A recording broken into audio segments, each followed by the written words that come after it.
makluman ataupun pengumuman kepada tuan-tuan dan puan-puan. Sekali lagi diingatkan kepada mereka yang meletakkan kenderaan di premis yang kita benarkan di SACC Convex, di SACC Mall dan juga kompleks PKNS Shah Alam. Tuan-tuan dan puan-puan boleh dapatkan cop pengesahan pada tiket parking daripada urus setia kita yang berada di luar di meja urus setia. Kemudian tuan-tuan dan puan-puan perlu verify tiket-tiket parking berkenaan. Bagi mereka yang parking di kompleks PKNS boleh verify di basement, parking basement. Bagi mereka yang parking di SACC Mall boleh verify tiket parking di kaunter di LG. Dan juga bagi mereka yang parking di SACC Convex ini ada petugas parking semasa di palang nanti. Jadi saya difahamkan ada juga mereka-mereka yang membayar parking menggunakan touch and go. Bagi mereka yang parking di SACC Convex, pada sesiapa yang parking menggunakan touch and go, tuan-tuan dan puan-puan boleh berjumpa dengan urus setia kita yang berada di luar dewan, dan kita akan berikan tiket parking. Kita akan cover parking tuan-tuan dan puan-puan.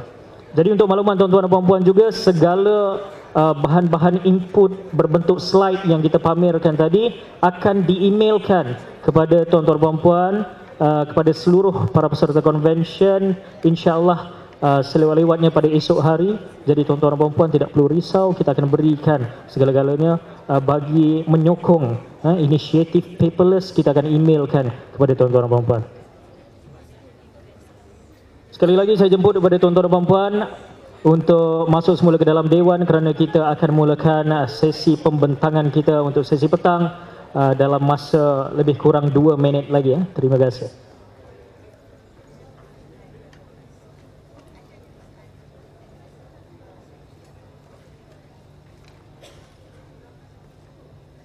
Satu lagi tambahan pengumuman. Pihak urus setia juga ada mengedarkan borang maklum balas kepada tuan-tuan dan puan-puan di atas meja masing-masing. Jadi saya mohon kerjasama tuan-tuan dan puan-puan, moleklah kiranya jika dapat mengisikan borang maklum balas berkenaan dan diletakkan di atas meja saja. Di hujung majlis nanti pihak urus setia akan kutip daripada tuan-tuan dan puan-puan. Terima kasih.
Baiklah hadirin sekalian, Assalamualaikum warahmatullahi taala wabarakatuh. Sekali lagi selamat petang diucapkan kepada semua. Selamat kembali ke episod 2 Konvensyen Integriti PKNS kali kelima.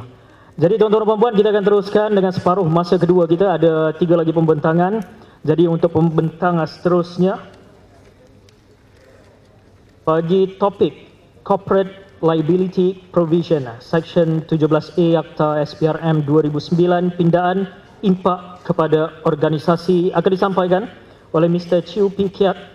Jadi Mr. Chiu is a practicing lawyer dan juga he is very highly experienced regarding Malaysian competition law, expertly advising companies from sectors such as energy, automotive and life sciences on compliance issues, dan sekarang ini beliau merupakan salah seorang exco di Transparency International-Malaysia TIM.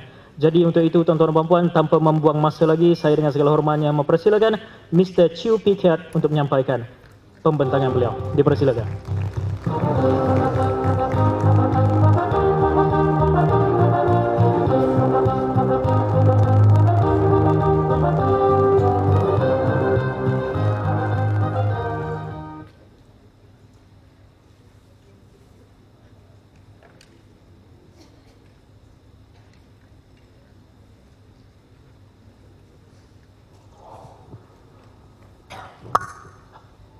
I should make that kind of sound. Okay. Good afternoon, everyone. Salam sejahtera, and I hope that your lunch was good, but was not so good that you're not with me when I'm talking. Saya harap dapat memberi perhatian kepada apa yang akan dikatakan. You can take this talk as a warning about something that's going to happen. And sebagai amaran kepada sesuatu perkembangan dari segi undang-undang anti rasuah. And this is the corporate liability provisions. In Transparency International, we were asking for 3 things to change in our anti-corruption law. Pertamanya, supaya Suruhanjaya SPRM dinaikkan taraf daripada Suruhanjaya di bawah satu akta kepada Suruhanjaya di bawah parlimen, di bawah perlembagaan, so that no minister can touch MACC. You want to touch MACC, you deal with parliament. That's the first thing we wanted. We hope, kami harap ini akan menjadi reality not too long from now. Keduanya, as I think the speaker this morning said, we did not want pendakwaan di bawah Akta SPRM supaya memerlukan kebenaran pendakwa raya. Kerana memang sudah ada pendakwa yang sudah specialized di dalam SPRM. Kenapa nak dapat kebenaran pendakwa raya kalau kes sudah disiasat, nak buat tuduhan, meet the charges and do the persecution of the bribery offence. Now this is the third thing we wanted. Ini ialah isu ketiga yang kami telah bentangkan kepada kerajaan berkali-kali, bertahun-tahun. We said that because of a certain way criminal law is understood,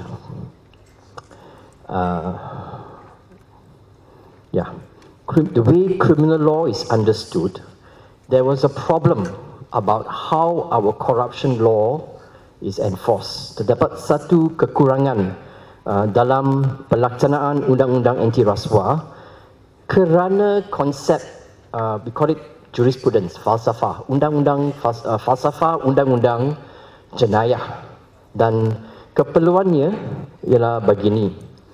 Dalam undang-undang jenayah, untuk mendapat satu sabitan, a conviction, kami memerlukan 2 unsur yang harus kedua-duanya harus dibuktikan.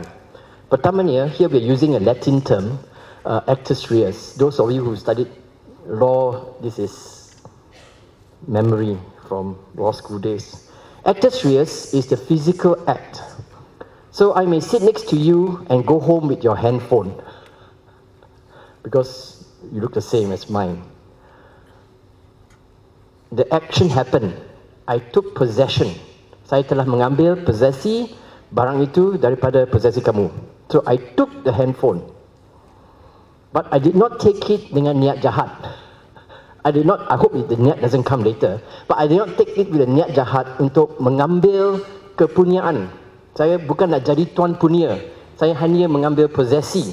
So you have the action of taking, but if the taking was not with the evil mind to steal, then it's not an offence. So pihak pendakwa kena membuktikan kedua-duanya, actus reus and mens rea. So a company, this one trying very hard to understand. In law we just say company is not a natural person.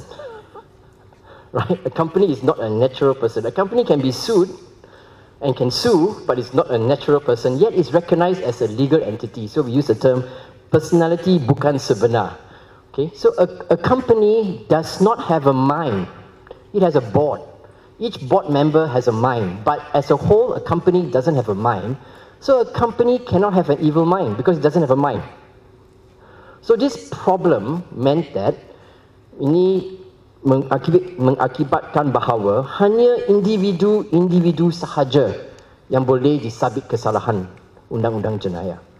For a long time, therefore, only the individuals went to jail for doing corrupt acts. It can be the MD, it can be the salesman, it can be the sales manager, whoever is doing the corrupt act.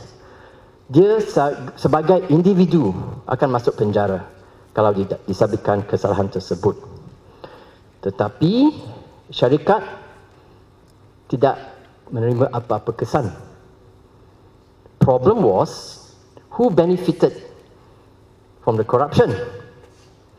When the salesman has a KPI, and the KPI is connected to his bonus, and the CEO's bonus is connected to the sales performance, they won the contract. But to get the contract, I need to do something. Who will do it? Either the salesman does it, with or without the knowledge or the blessing of the CEO, but they get the contract dengan cara memberi rasuah. They both get their bonus, but who gets the contract? The company gets the contract. So who is happy? The shareholder is happy because revenue target met or surpassed. So this was the problem, the conceptual problem for crime. Not just this crime, any crime. But corruption had that additional element, ada unsur lebih bahawa syarikat yang mendapatkan manfaat atau keuntungan daripada kelakuan jenayah, aktiviti jenayah secara rasuah oleh pekerja atau pengurus ataupun pemberi khidmat, the service provider and the vendor. To solve this problem, this concept came about. So konsep liability corporate diwujudkan untuk address this injustice. So ringkasnya, peruntukan liability corporate memberikan tanggungan jenayah kepada syarikat. It's as if the company is the enforcer of anti-corruption in the company. Why? Kerana melalui liability corporate, tingkah laku individu syarikat akan dianggap sebagai kelakuan or the actions of the company. So when the individual commits the crime, the individual will go to jail. That's the first level, lapisan yang pertama. The individuals doing the corrupt act yang memberikan rasuah akan disabit. Kemudian syarikat juga akan disabit kerana tidak mengelakkan ataupun membiarkan kelakuan ini terjadi. So that is how the law came in to try to address this problem so that companies won't enjoy the benefit of the corrupt acts of the individual. Okay, we were not the first. Actually, we are copycat. The first country that we know that did this law is actually UK in 2010. And it's called the UK Bribery Act. Dalam Akta Bribery United Kingdom 2010 terdapat 4 jenis jenayah rasuah. I am interested in jenis keempat, and it's called kegagalan organisasi komersial untuk menghalang rasuah, Seksyen 7 dalam Akta 2010. So it's called a type 4 offence, Section 7. Type 1, Type 2, Type 3 are all offences by individuals. Okay, so Type 4 is one which says the failure of a commercial organisation to prevent bribery. So memang beban mengelakkan atau membenteras rasuah dalam syarikat dialihkan bukan kepada pendakwa atau MACC tapi kepada syarikat sendiri, kerana syarikat akan disabitkan, again not because the company has an evil mind, but because the company failed to prevent the crime. The offence against the company is because the company failed to prevent the crime. So, this is how the Act in UK says it. A relevant commercial organisation is guilty of an offence if the person associated, we have to discuss this, it's the same term used for our SPRM, Akta SPRM. Associated with C bribes another person, and this is the one, intending to obtain business for a company or to obtain advantage in the business of the company. So, you're guilty of the offence, but you have a defence, pembelaan. Pembelaannya ialah kamu menunjukkan atau membuktikan bahawa syarikat kena membuktikan bahawa syarikat mempunyai they call it tata cara yang mencukupi. English term, adequate procedures. So, start again. Lapisan pertama, individual did the bribe. Company gets the benefit. Individual did the bribe. Okay? The individual will be found guilty if the bribery is proven. Once that is shown to have happened, the company is liable. Automatically, the company is liable unless the company in its defence dalam pembelaannya dapat membuktikan bahawa dia ada tata cara yang mencukupi to prevent the crime. There's a third lapisan which is not in the UK Act but is in our Act. I'll come to that in a short while. So this is what we did. In our Act, in April 2018 this year, we finally got it passed by Parliament, noting that it is before election. We got it passed by Parliament in April, this particular provision where we are introducing, kita memasukkan Seksyen 17 Big A huruf besar.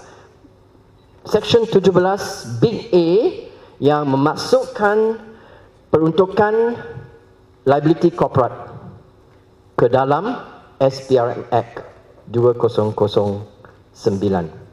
So what does it say? A commercial organisation sounds almost like the UK Bribery Act. A commercial organisation commits an offence if a person associated, we will discuss each of the key terms in a short while, if a person associated with the commercial organisation corruptly agrees to give, promises or offers to any person any gratification. A very interesting word in Malay is called suapan. Okay, suapan. Whether for the benefit of that person or another person with the intent to obtain a business benefit or return an advantage for the company. Suatu organisasi melakukan kesalahan jika seseorang yang bersekutu dengan organisasi komersial secara rasuah bersetuju memberikan, menjanjikan atau menawarkan kepada mana-mana orang apa-apa suapan. So gratification in English. Suapan sama ada bagi faedah orang itu atau bagi faedah orang lain dengan niat untuk memperoleh. So you see, the niat is not with the syarikat. The niat is with the individu. Tetapi syarikat yang melakukan kesalahan. You see the connection?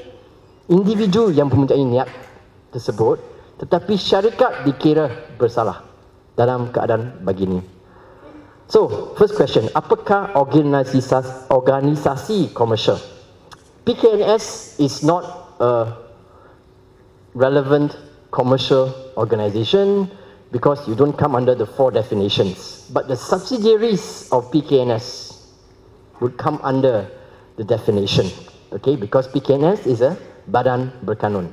Okay, so all companies incorporated in Malaysia, carrying on business in Malaysia, all companies incorporated anywhere in the world, but having business in Malaysia or part of business in Malaysia, all partnerships, perkongsian, whether Partnership Act or Limited Liability Partnership. As you know, there's now an LLP, Limited Liability Partnership, carrying on business in Malaysia or any partnership anywhere. So what is missing is sole proprietor, peniaga tunggal. Well, you don't need this because if you're a sole proprietor, you're liable personally anyway, because a sole proprietor is not considered a legal entity. So, first question, what is a commercial organization? Companies and businesses doing business. Okay. Next question, apakah orang yang bersekutu? Okay, remembering that it is the intent of that person associated. So second question, who is the associated person? Siapakah dia seseorang yang bersekutu? This is found in subsection 6, pengarah, perkongsi, where you have partnership. Of course, perkongsi, you don't use it for a company. Pekerja, and then this one, sesiapa yang melaksanakan perkhidmatan, so I call it a vendor. Okay, anyone providing services to a vendor. You know, once a year, I get an email from my UK client. It's a law firm. He sends me, sorry Mr. Chew, you have to take this course online. And it's about 10 minutes. It's an online course. You listen to the lecture online and examples teaching you online. Okay? I said, okay lah, 10 minutes, I want to keep you as a client. Okay lah, 10 minutes. Sorry Mr. Chew, after that you must take an exam based on the course. Okay lah, after that must take exam. How long the exam? Another 5 minutes. You must click in and answer exam. Ayo, okay lah. Then the third one, that one scared me. You must pass the exam by 85%. What happens if I don't pass the answer by 85%? You got to take again. I said, why do I do this? Because if you don't pass the test, you cannot be my vendor anymore. You don't pass this test, you cannot be my vendor anymore. Hey, why like that? Oh, because of our UK Bribery Act. Dipanggil sebagai tata cara yang mencukupi, adequate procedures. So, this was, who am I? I'm a law firm, I'm a lawyer giving services to a UK entity.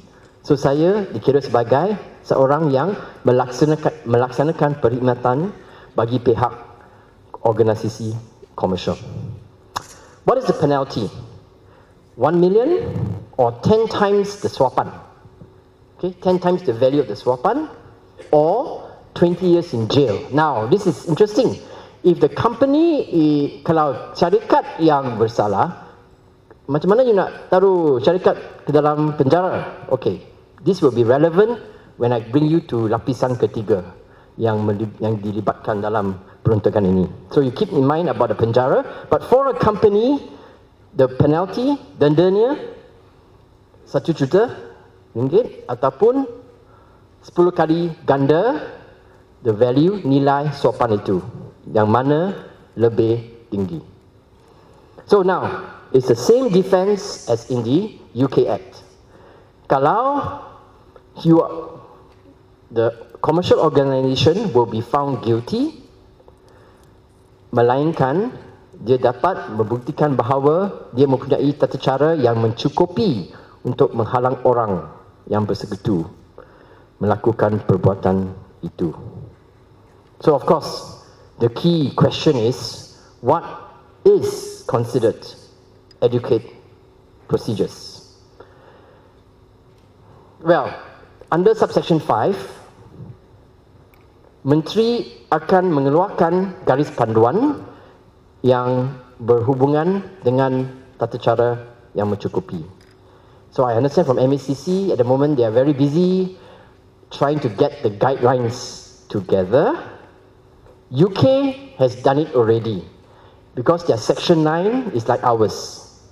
Di mana Setiausaha Negara UK must publish guidance. So if you go to the UK Bribery Act, go to the website of the Ministry of Justice, you will see buku panduan yang telah dikeluarkan. You can download the buku panduan from the UK Ministry of Justice, which tries to explain what are considered adequate procedures. We'll come back to this later. I need to carry on first with my lapisan. Okay. Now, the third level of liability coming into play, yang ini tidak terdapat. So we are one step, kalau you nak kata one step worse or one step better, up to you lah. But we are one step more serious than the UK Bribery Act. This one, the UK Bribery Act does not have. Okay, so lapisan ketiga is that, I go through one more time. Lapisan pertama is the individuals doing the bribery, right?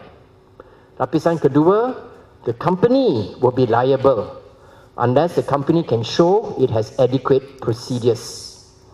Now, lapisan ketiga is assuming the company cannot show adequate procedures, maknanya syarikat akan didapati bersalah. Remember, 1 juta or 10 kali ganda nilai suapan. After that, MACC will go after management. Okay?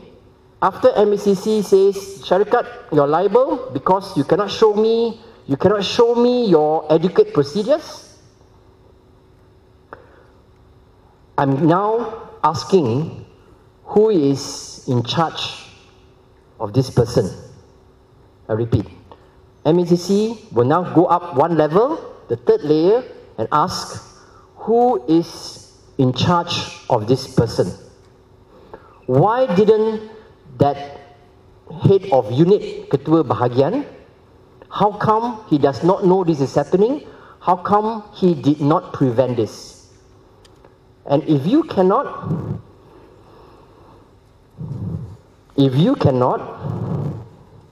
prove that the offence dilakukan tanpa keizinan, I did not know, I did not give consent. That one, surely, if you give consent, I think you'll be a co-conspirator, you should also go to jail. You did not give consent. I did not give consent. That's okay, easy to prove. This one is tough. Atau pembiarannya dan bahawa dia telah menjalankan segala usaha yang wajar dilakukannya untuk menghalang pelakuan kesalahan itu dengan mengira jenis fungsinya atas sifat itu dan kepada hal keadaan. Otherwise known as the manager or the director will be liable unless that person proves that the offence was committed without his consent, easy to prove, or connivance, and that he exercised due diligence. So how does the sales manager exercise due diligence?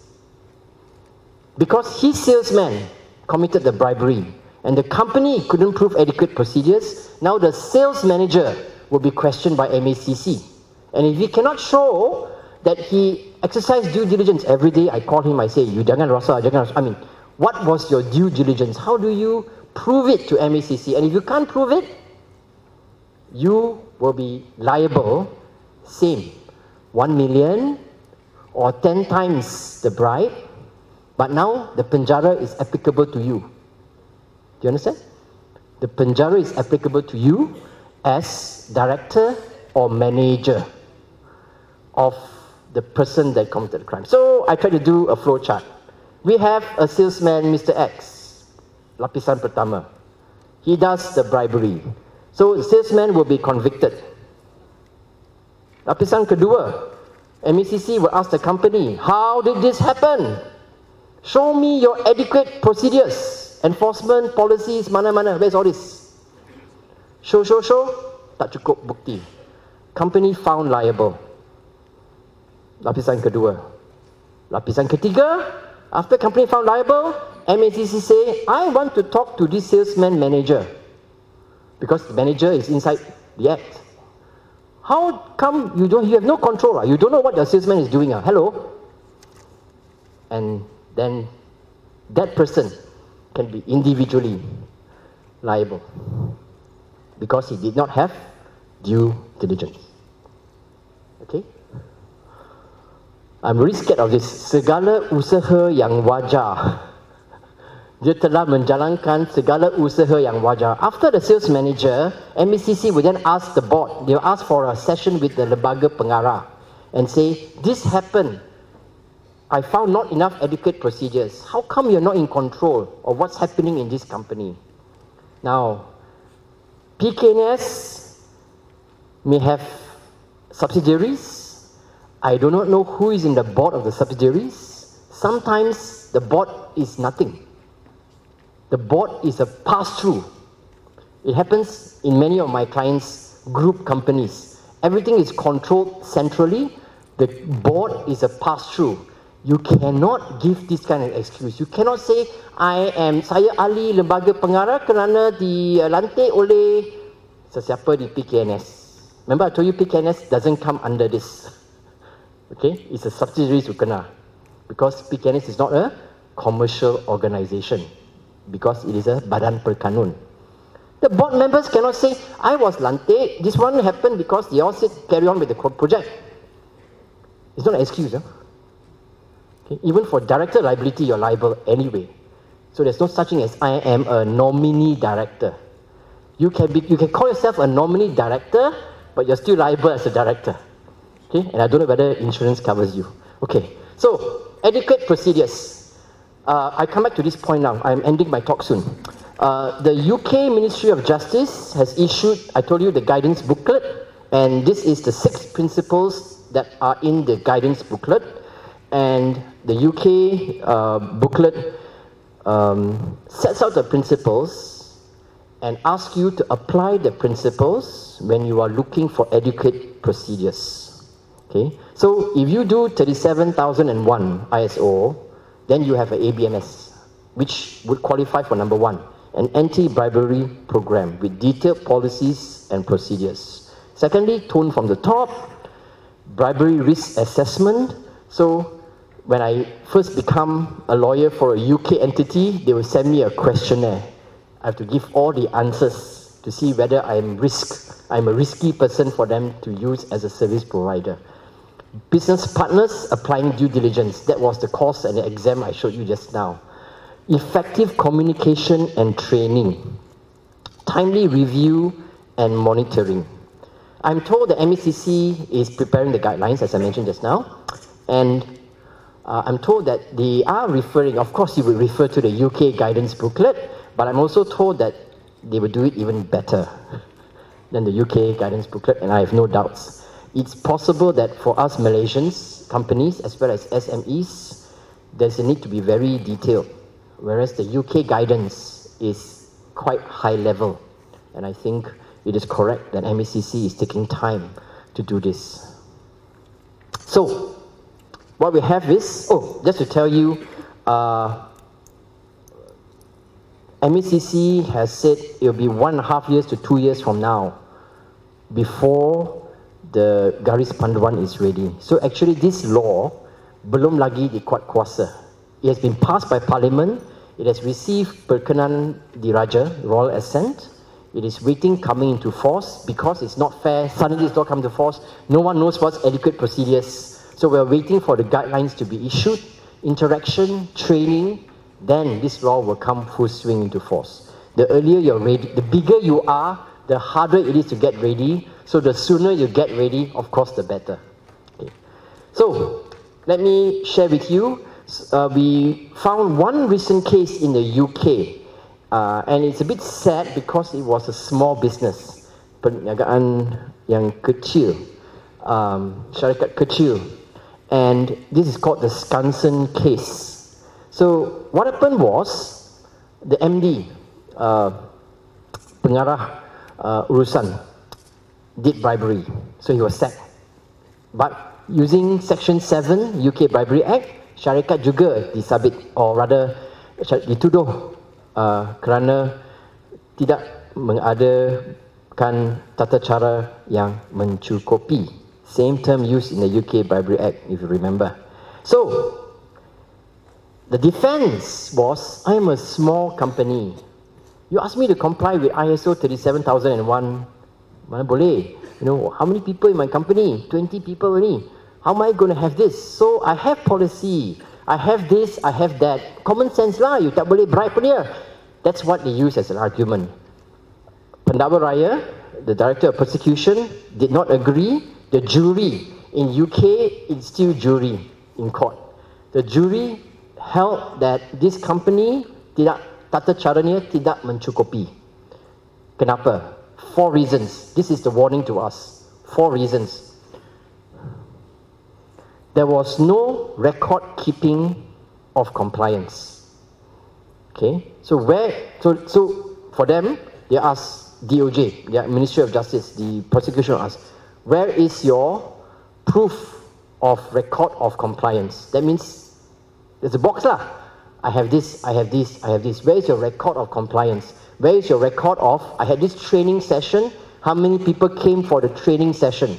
Where is your record of compliance? Number 2, where is your training? Where have you, show me how many training you had last year or 2 years ago. Training on anti-corruption. Where is your training? I don't care how small you are. Does it mean 20 people means cannot train? I mean, you can still train what, right? Where is your training? Number 3, where is your ongoing monitoring?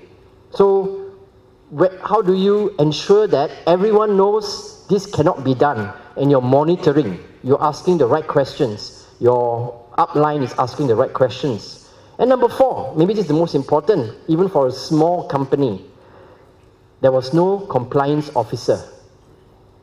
The small company did not have a compliance officer.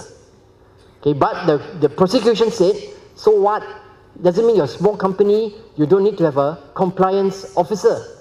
Why? Because I want a place where this person is going around doing this, okay? And making sure that everyone is in line with the anti-corruption policy. So, too bad, Skansen lost the case and they had to pay the fine. So, conclusion. Commercial organizations, it would not include PKNS, but you include PKNS subsidiaries who are incorporated, and your joint ventures, if you register your partnerships, need to be ready for the corporate liability provisions, and you must have in place adequate procedures. Failure to have it will result in serious liability for such commercial organizations and potential liability even for directors and managers. That's all I have to say. Only one point to bring. It's coming. You can't prevent it. Will you be ready for corporate liability? Okay, and here I'm not sure if there are any, if there's a question time. I'm happy to take any questions.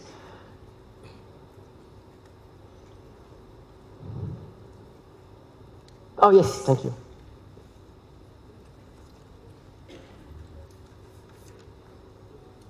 Yes. On the third layer. Yeah. In your example, Yep. the sales manager can be held liable. Yeah. Can I have the slides? Can I have the slides back? Oh, okay. Yes. Sorry. Yes. And I'm thinking that might be another level. Does it include the directors? See, the sales manager can be held liable. Can the board of director be held liable together with the sales manager? Yeah. I mean, it can go, you know, the third level, the whole C-suite is taken into court by SPRM. Yes. Yeah. So in my example, I said this, it's only because I put Mr. X, Mr. Y lah, and I'm saying the first upline is your manager. But in the box, I also include director. Okay. So the provision actually says this. When an offense is committed by a commercial organization, which means you didn't have adequate procedures, right? That's why the company is convicted. Then a person who is director, controller, officer or partner, or who is concerned in the management of his affairs.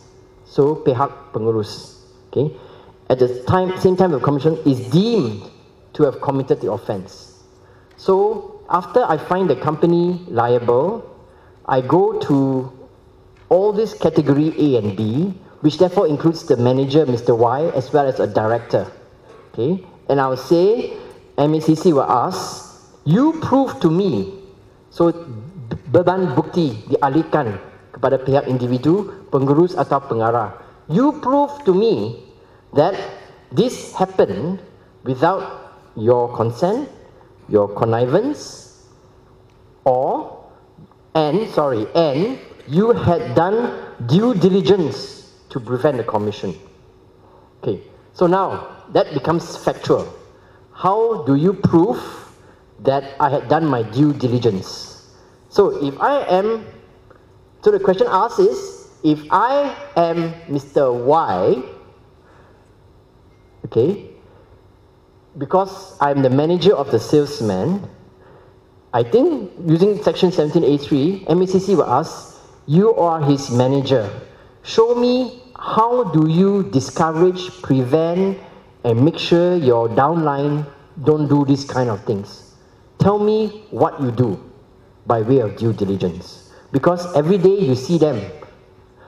Every day or week they report to you. So you are my first line of questioning, I feel. MACC will question you first. Okay? And now, what is manager going to say answering that question? Yeah? Then you go up to the director, but the director meets, the board meets once a month. And I got problem. If you are a director, but through PKNS style, you may not, all your meetings are board meetings, paper meeting. I got problem. Okay? So the question we ask, you're a director of this company, why is it you don't have due diligence? How do you do due diligence to make sure that your employees in this PKNS subsidiary do not do these kind of things? Now, I'm not sure what your director is going to say, but it's granted, and this is the point that having regard to the nature of his function. In other words, standard, the taraf, the expectation on a manager would be more than the expectation on a director, because the manager is the first line. Okay, I would expect that. So, in MACC's mind, a director should know this. I'll ask the director, do you know that, do you have a policy? Do you have a code of conduct? How often do you have training sessions for your staff? I will ask this high-level question, right? For the manager, Mr. Y, I'll probably ask, do you really know what your people are doing? Do you warn them periodically that we'll get this contract the right way, not that way? We get it the right way. We do a tender. We don't ask for private treaty, that kind of thing. So I think the line of questioning will be different. But yes, the answer is they should go up to the director as well. MACC should go up to the director as well. But the standard is not the same.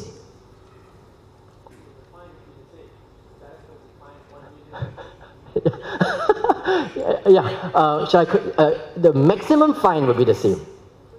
1 million or 10 times ganda nilai suapan.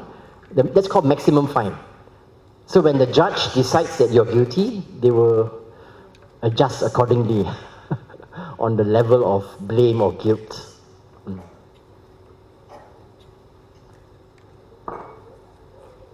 The question asked is, are the shareholders liable? The shareholders is not in that list. Okay, the shareholders is not in that list because they are not involved. Under company law, shareholders should not interfere with management of the company. So the law respects that. That's why it's not in the list of who could be held liable. But if the shareholder is the campur tangan type, the kacau-kacau type, then you may come under B. Right? But usually shareholders are there to receive reports and so on. So usually I won't put the shareholders in the risk zone. Yes, sir. Good afternoon, Paket. Yeah. Can I just ask a question? You mentioned about officers, direct reports, and also directors. But the one who executes all these are basically the compliance officers or integrity officers. Yes. So is there a possibility that they will also be liable in an event that they did not detect the risk or they failed to highlight? Because you know, there could be circumstances where we are reporting to an independent board, but administratively we report to the management. We are being pressed, so we fail to highlight. So in that circumstances, is there any possibility that we be responsible for that act based on the new bill? Okay, interesting role. In fact, that's why the case was very instructive to me, the UK case, which said that how come there were no compliance officers in this organization. So I would say that the failure of a compliance officer should not mean that the compliance officer is one of the persons in that list.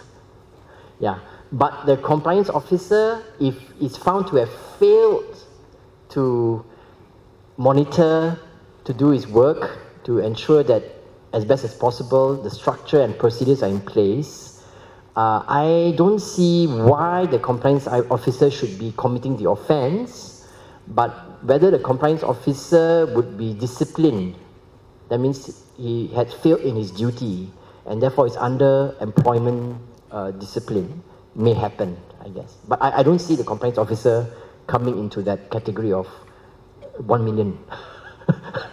1 million ringgit, yeah.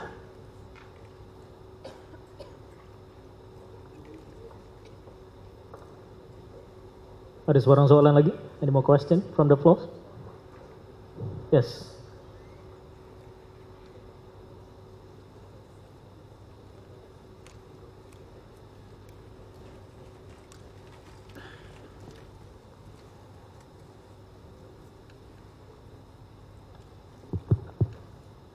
Okay, good afternoon.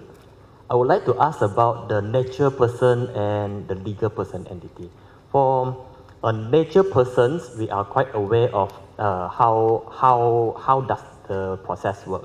Okay, if any person that commit an offense, for example, they kill the people in Malaysia, whether they are Indonesian or Singaporean, they will both find guilty if the offense is committed in Malaysia.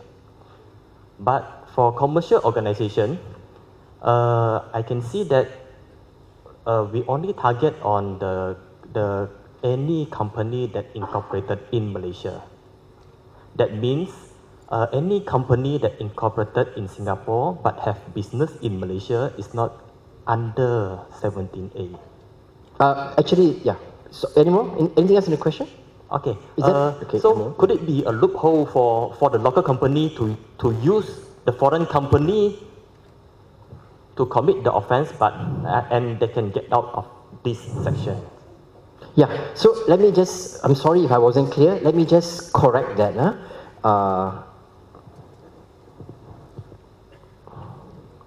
So, actually the answer is the Singapore company who is carrying on business in Malaysia is covered under the second bullet. A company wherever incorporated but carries on business or part of a business in Malaysia. Yeah, so that Singapore company, if they have an employee of theirs or a service provider of that Singapore company who does lapisan pertama, the first level, then that Singapore company is exposed as lapisan kedua under this act. So the act actually covers a foreign company carrying on business in Malaysia. So the company would have committed the offense. Jurisdiction, or how does MACC get the fine from the Singapore company, is an interesting question. They can send the papers to Singapore and say, answer this case, just like some people now are being tried in absentia. Okay, you can send the papers there, they come or don't come, right? If the Singapore company has assets in Malaysia, then they are exposed to sanction, to seizure. Yeah. But the question is did the Singapore company commit the crime? Yes, because they're under the second bullet. Okay. If the company, they do not own any asset or employee in Malaysia, for example, a very good example would be the British Virgin Island, Okay, if they have a company there, but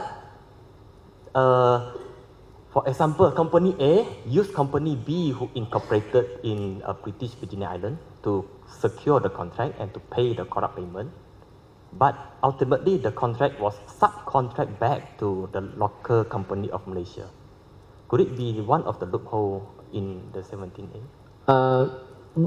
No, because the the Malaysian subcontractor is under 17A, right? So the question first of all is whether his employees, the Malaysian subcontractor got a contract back, whether his employees or persons associated, which are not just employees, including service provider, contractor, independent agent, so-called independent agent. All these people are potentially first level, right? And it applies to the Singapore company who has a business in Malaysia, and applies to the Malaysian subcontractor contract back by the Singapore company.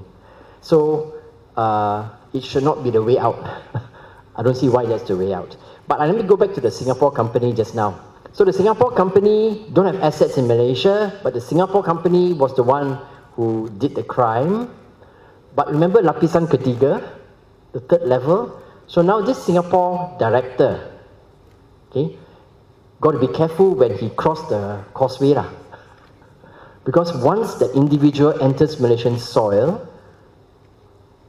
because he's an offender under lapisan ketiga, that Singapore company's director better be careful, probably don't come to Malaysia anymore lah. Like certain people we know will never come to Malaysia again, right? You get what I mean? Yeah. So he's exposed personally, individually, under level 3.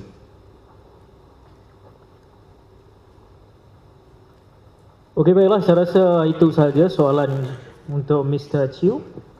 Terima kasih sekali lagi diucapkan tepukan untuk Mr. Chew Hikiat atas a very insightful presentation and discussion.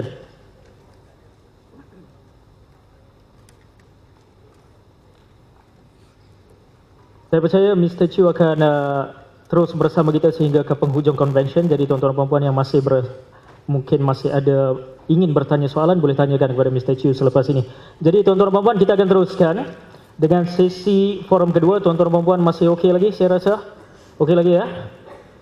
Masih ada senyuman tu maksudnya okey lagi lah. Jadi tuan-tuan dan puan-puan, ada dua saja sesi lagi, satu sesi pembentangan dan satu sesi forum. Kita akan teruskan dengan forum kedua kita, mengangkat tajuk amalan terbaik integriti di jabatan kerajaan dan swasta. Ahli panel kita yang pertama, Puan Haji Nomalis Abdul Samad, Pengurus Integriti dan Risiko PKNS. Yang kedua, Puan Nur Rizwana Ismail, Ketua Bahagian Integriti dan Pengurusan Risiko Petronas. Dan pastinya panel penceramah kita yang ketiga, iaitu yang berbahagia Dato Sri Mustafa Ali, Ketua Pengarah Jabatan Immigration Malaysia. Dan sesi forum ini akan dikendalikan oleh Tuan Moderator Mr. Alan Kiru Pakaran. Jadi untuk itu saya mempersilakan kepada Tuan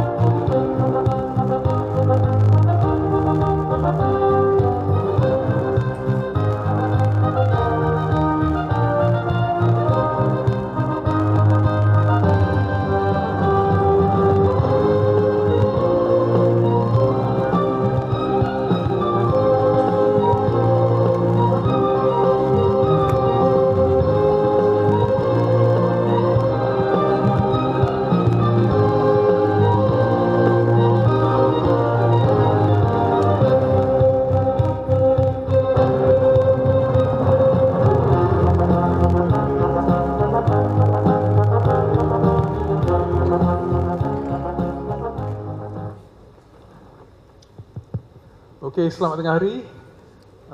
Terima kasih Tuan Pengacara Majlis. Saya Alan Kirupa Karan ni. Saya akan menjadi moderator untuk sesi petang ni. Tadi saya ada minta daripada Puan Normalis brief CV untuk tiga-tiga speakers kami tu. Tapi yang dia bagi kat saya tu maybe one whole book lah. So I won't go in details of tiap-tiap satu daripada profile speaker kami, but let me just very briefly dengan izin just give you a bit of a background. Tuan-tuan dan puan-puan memang kenal dengan Datuk Sri Mustafa Ali di sebelah kanan saya. Datuk Sri Mustafa ialah KP Jabatan Immigration Malaysia, and he has been one of the leading advocates of Tadbir Urus dan Integriti di Malaysia for many years. Yeah? So please welcome Dato Sri Mustafa Ali. Terima kasih.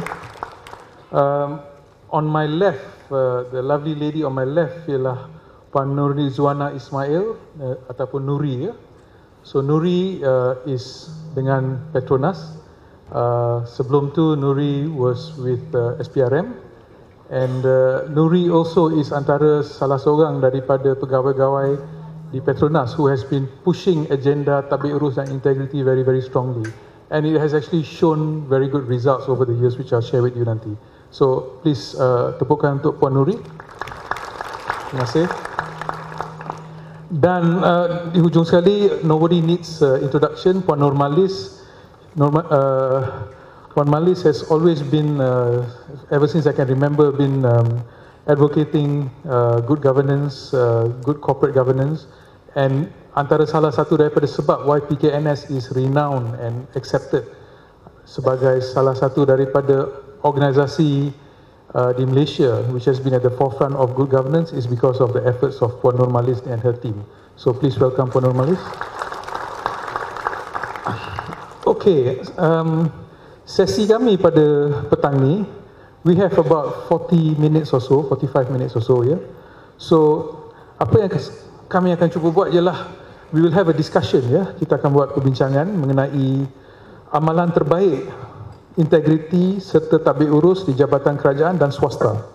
Ya, beberapa sesi soal jawab dengan para panel kami, and then we will also open it kepada the floor untuk soalan-soalan daripada tuan-tuan dan puan-puan, ya. So with that, let me just say sebagai pembukaan, ya, kesemua tiga-tiga pakar di atas ni memang they represent organisasi yang terkenal kerana proses tadbir urus dan integriti mereka, ya. Jabatan Immigration, Petronas, PKNS, over the years they have built their reputation on this, and I'm very glad that they are going to share pengalaman mereka dengan kami hari ini. So petang ni kami akan cuba belajar bagaimanakah mereka mengamalkan tadbir urus dan integriti di dalam proses kerja mereka, and we will also then get a chance untuk tanya soalan, ya, yang kita ada kepada mereka. So dengan izin, if I can, Dato Sri, if I can start with you, latar belakang sikit bagaimanakah Jabatan Immigration Malaysia telah melihat kepada aspek tadbir urus dan integriti ini, dan bagaimanakah tadbir urus ni it becomes part of your culture di dalam organisasi di JIM. I know kalau tak silap Dato Sri, you have just passed 2 years kan sebagai KP di JIM. So how have you inculcated amalan tadbir urus within JIM? Kalau boleh, a few minutes lah. I think 2 or 3. Yeah, because we have a few sets of questions. Yeah, but if you feel there's things you need to cover, Dato Sri, please by all means. Bismillahirrahmanirrahim. Assalamualaikum warahmatullahi wabarakatuh. Salam sejahtera, sahabat-sahabat, moderator dan juga panel. Oleh masa yang sangat terbatas, saya terus saja pada isu yang nak dibincangkan. Saya tahu depan saya pun ada sifu-sifu saya dahulu, Datuk Sutinah duduk di hujung situ dan rakan-rakan yang lain. Bagaimana agaknya untuk menjadikan sebuah organisasi itu mentadbir uruskan yang baik? Saya nak mulakan dengan satu buku yang saya baca, dan saya banyak kali kongsikan apa yang dituliskan oleh seorang penulis ini dalam bukunya Winning as Service, Lessons from Service Leaders. Ditanyakan oleh penulis ini kepada anak-anak buahnya, why are we here? Kalau tanya tuan-tuan perempuan, kenapa kita ke sini? Ada forum kan? Ada simposium, apa juga namanya. Dilanjutkan oleh penulis ini, dia kata, because we are driven by duty, joy and passion. The duty to use resources we have inside ourselves to contribute to good forces in life.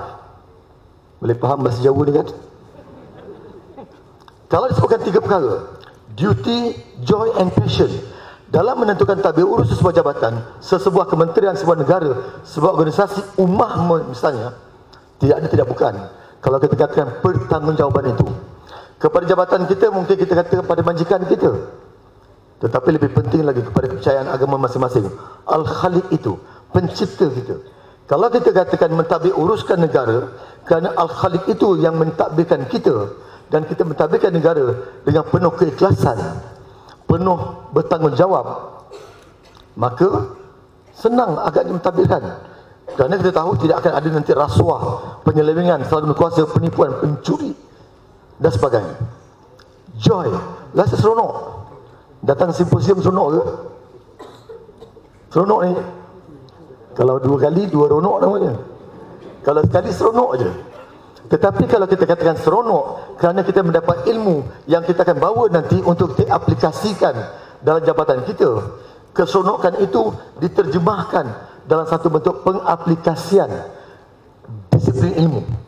Apakah disiplin ilmu kita peroleh hari ini? Macam-macam diperdengarkan tadi. Dan saya Kasim bercakap dan juga rakan-rakan lain.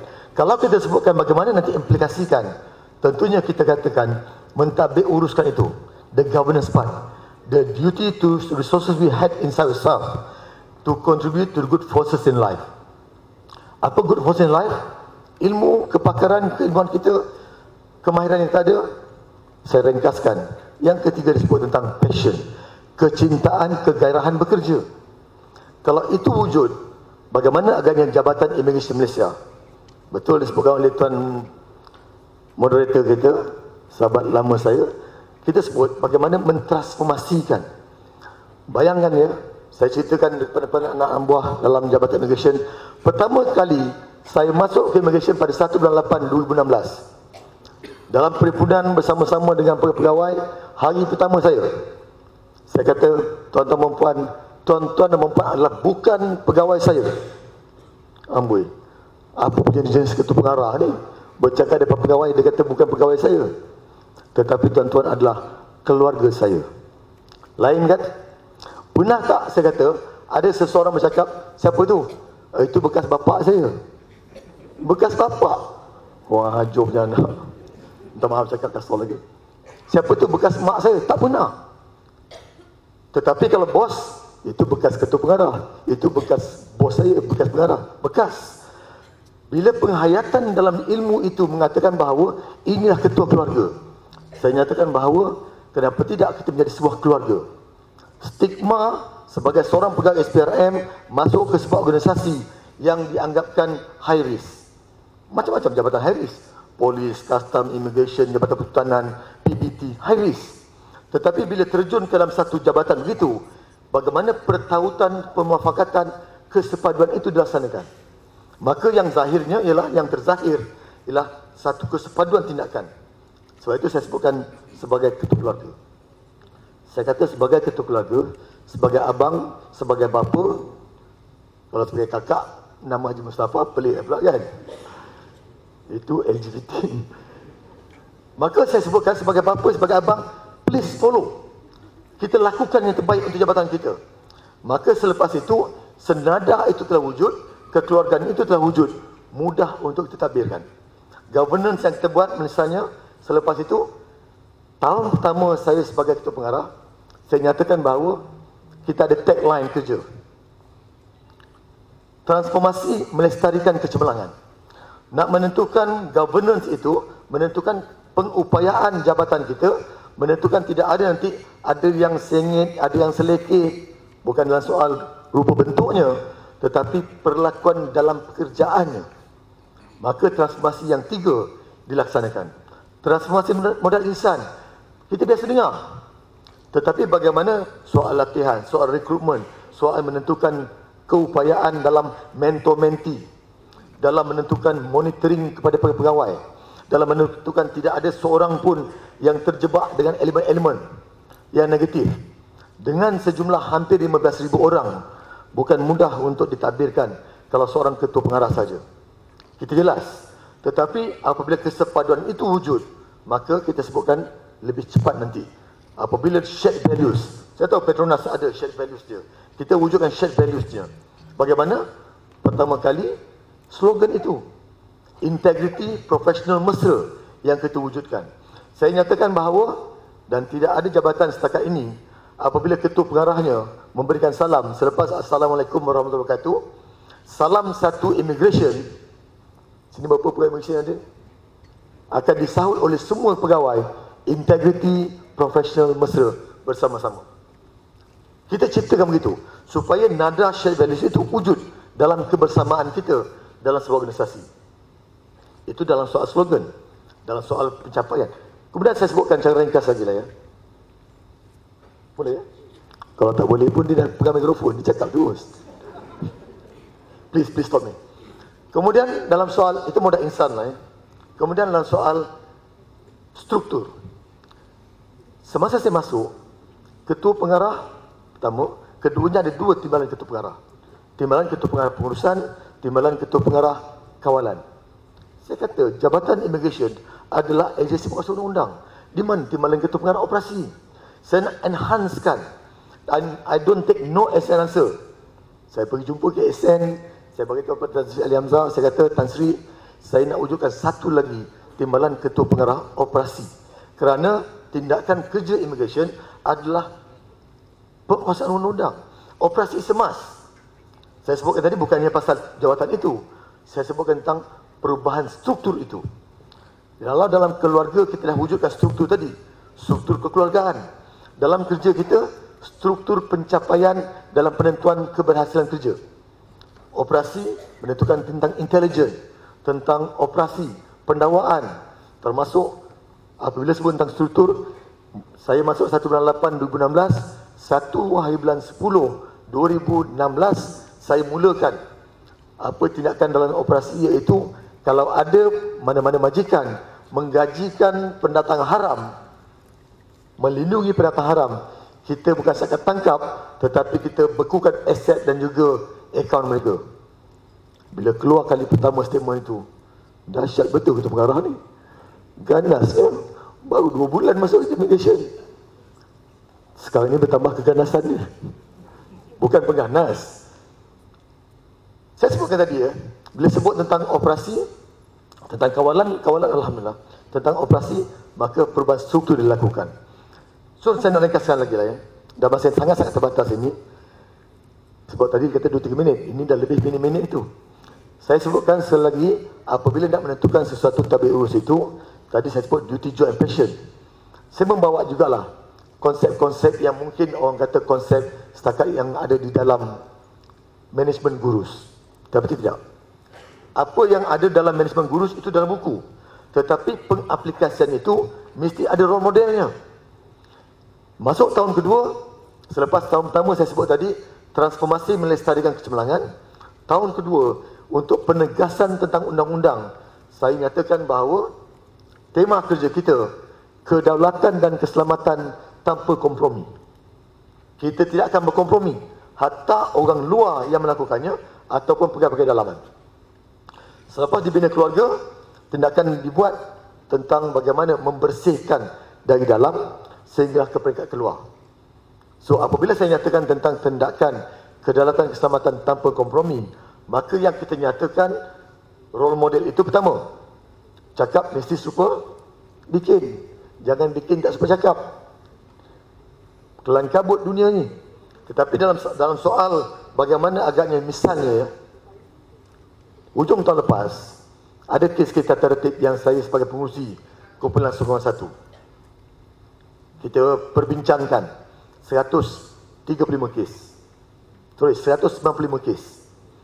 135 kes saya buang kerja pegawai itu. Ganas. We have to be cruel to be kind. Kita terpaksa berlakukan bentuk macam orang kata zalim kerana kita nak menentukan bahawa jabatan kita bersih. Tidak akan ada duri dalam daging. Tidak akan ada nanti pagar-pagar membak rebah. Tidak ada dalam api, dalam sekam itu dan sebagainya lah. Yang saya nyatakan di sini bahawa kita cakap dan kita buat. Suatu budaya kondusif diwujudkan, satu budaya mengatakan jangan main-main. Dia cakap dia buat. Yang saya sebut tadi, yang poin yang terakhir, moderator, sebelum saya tamatkan. Yang seterusnya, satu lagi nada yang saya sebutkan, let us understand konsep 5K bersama-sama. Apa K yang pertama? Iaitu, ini pun manajemen guru, macam-macam lah, 6E lah dibuat, sebagainya. Saya buat 5K. K pertama, kefahaman. Faham kita bahawa inilah jabatan yang kita dukung. Faham kita bahawa setiap orang ada pemimpin, setidak-tidaknya pemimpin pada diri sendiri. Bila faham semua sekali, kefahaman undang-undang, kefahaman tentang peraturan, itu kefahaman dalam bidang tugas kita. Itu mesti. Tidak boleh tidak. Latihan diperkukuhkan, dipermantapkan. Dalam soal kefahaman kita dan bidang tugas kita begitu juga. Lepas kefahaman wujud, timbul K yang kedua, kesedaran. Kalau bukan kita lah, kalau bukan akulah yang meneraju jabatan ini dalam bentuk seorang pemimpin, siapa yang diharapkan? Immigration menentukan tidak ada pembolosan berlaku di pintu-pintu masuk sepadan kita. Takkan kita nak bagi pada jabatan agama Islam kepada JAKIM? Boleh, sebab JAKIM pun bagus-bagus orangnya. Tetapi pasal pentadbiran dalam soal keimigrasionan oleh immigration, maka kita kena faham bahawa inilah tugas kita dan sedar bahawa kalau kita yang memboloskan orang, rosak binasa negara kita. Ketiga, selepas kesedaran, keinsafan. Lebih lagi penghayatan ke dalam. Insaf kita. Ringkasnya lagi, K yang keempat yang sangat penting, iaitu keikhlasan. Bila ikhlas kita, seperti mana kata-kata penulis lah, ya, emotional commitment to what we are doing. Apa emotional commitment? Keikhlasan kita. Ada bos, tak ada bos. Ada ketua pengarah tidak. Ada moderator, ada moderator tidak. Kalau tak ada moderator, senang saya cakap terus saja. Pasal ada moderator, saya nak kena berhenti ni.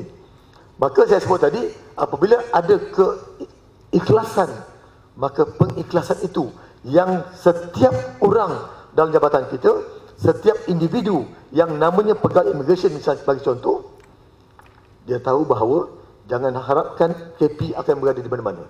Jangan harapkan pengarah ada di mana-mana. Jangan harapkan penyeliaan itu menyebabkan kita akan melakukan kerja baik. Tetapi kerana keinsafan kita, kefahaman, kesedaran, keinsafan itu menimbulkan keikhlasan. Yang yang kelima, menimbulkan keberhasilan atau kejayaan. Maka daripada apa yang saya sebutkan tadi, beberapa poin yang kita nampak mukadimah awal berhubung bagaimana governance itu diwujudkan, bermula dengan soal personality, struktur dan juga penghayatan dalaman.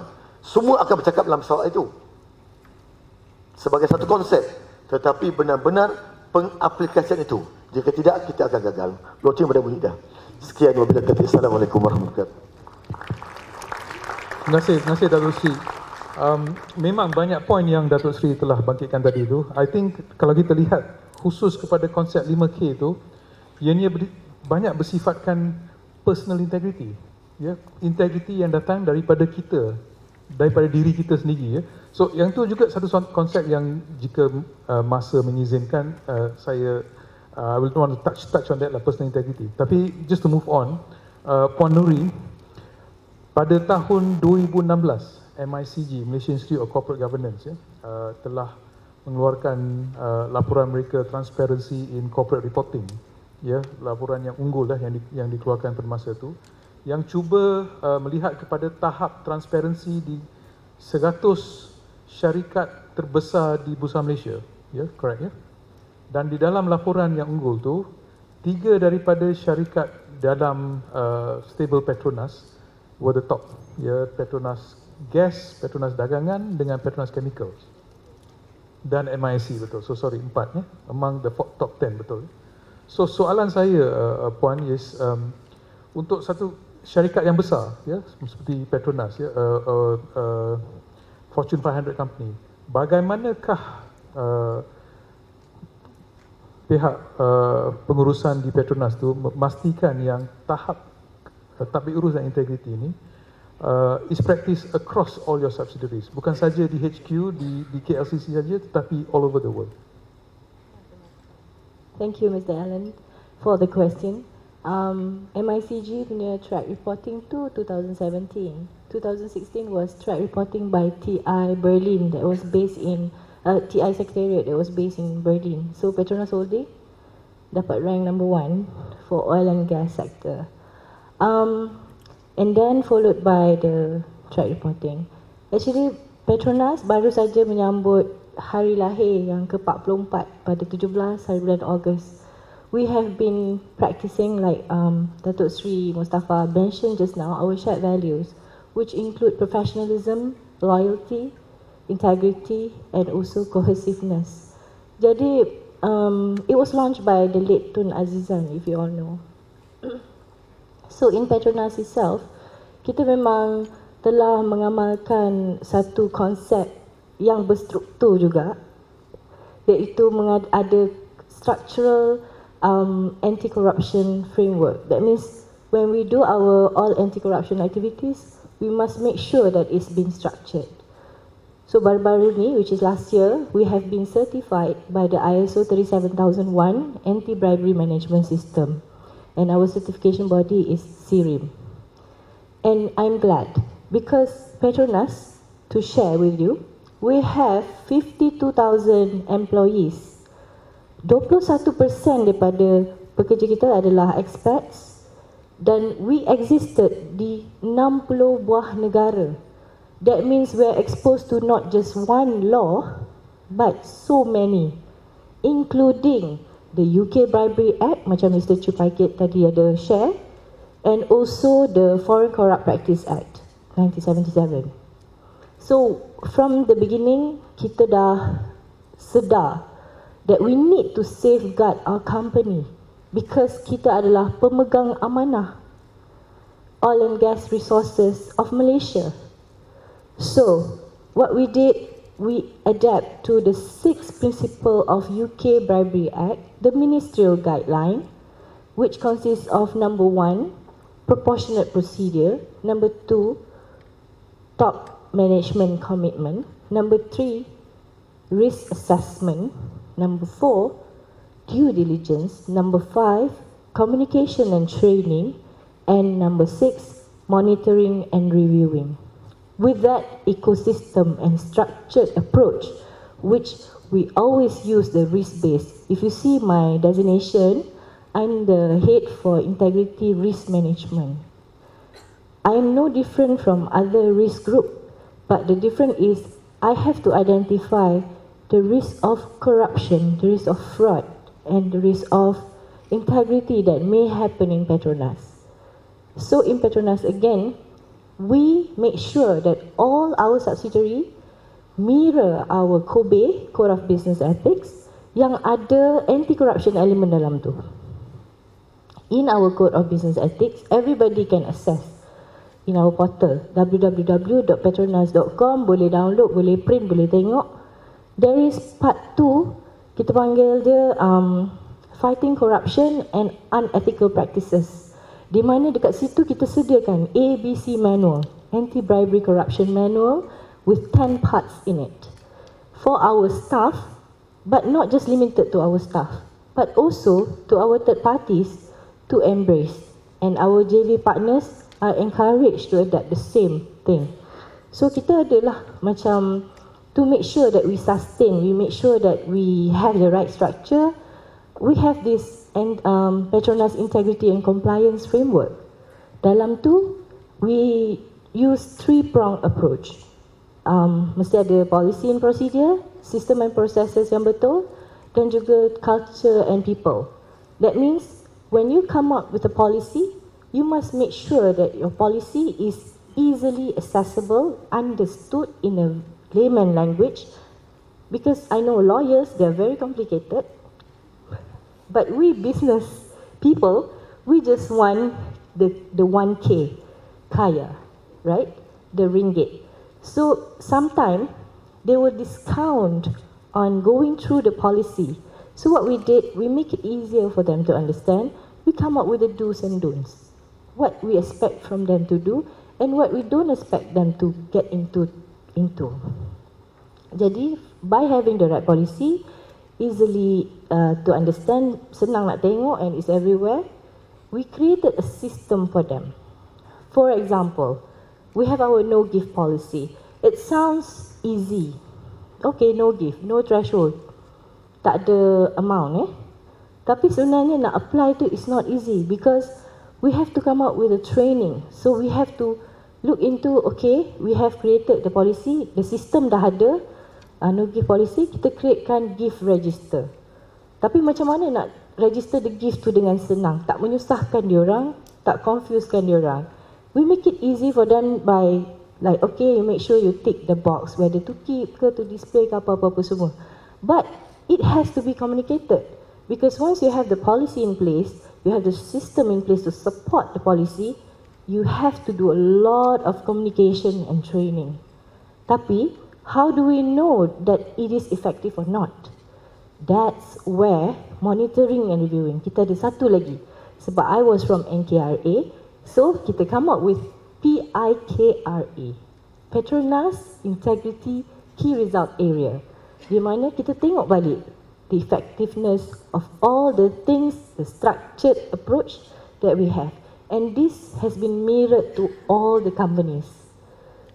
Tapi sekarang ni, we are certified with the ISO, we have to be a bit more careful. That means most of our companies are encouraged lah to embark on the ISO. That's all. Terima kasih, Puan Nuri.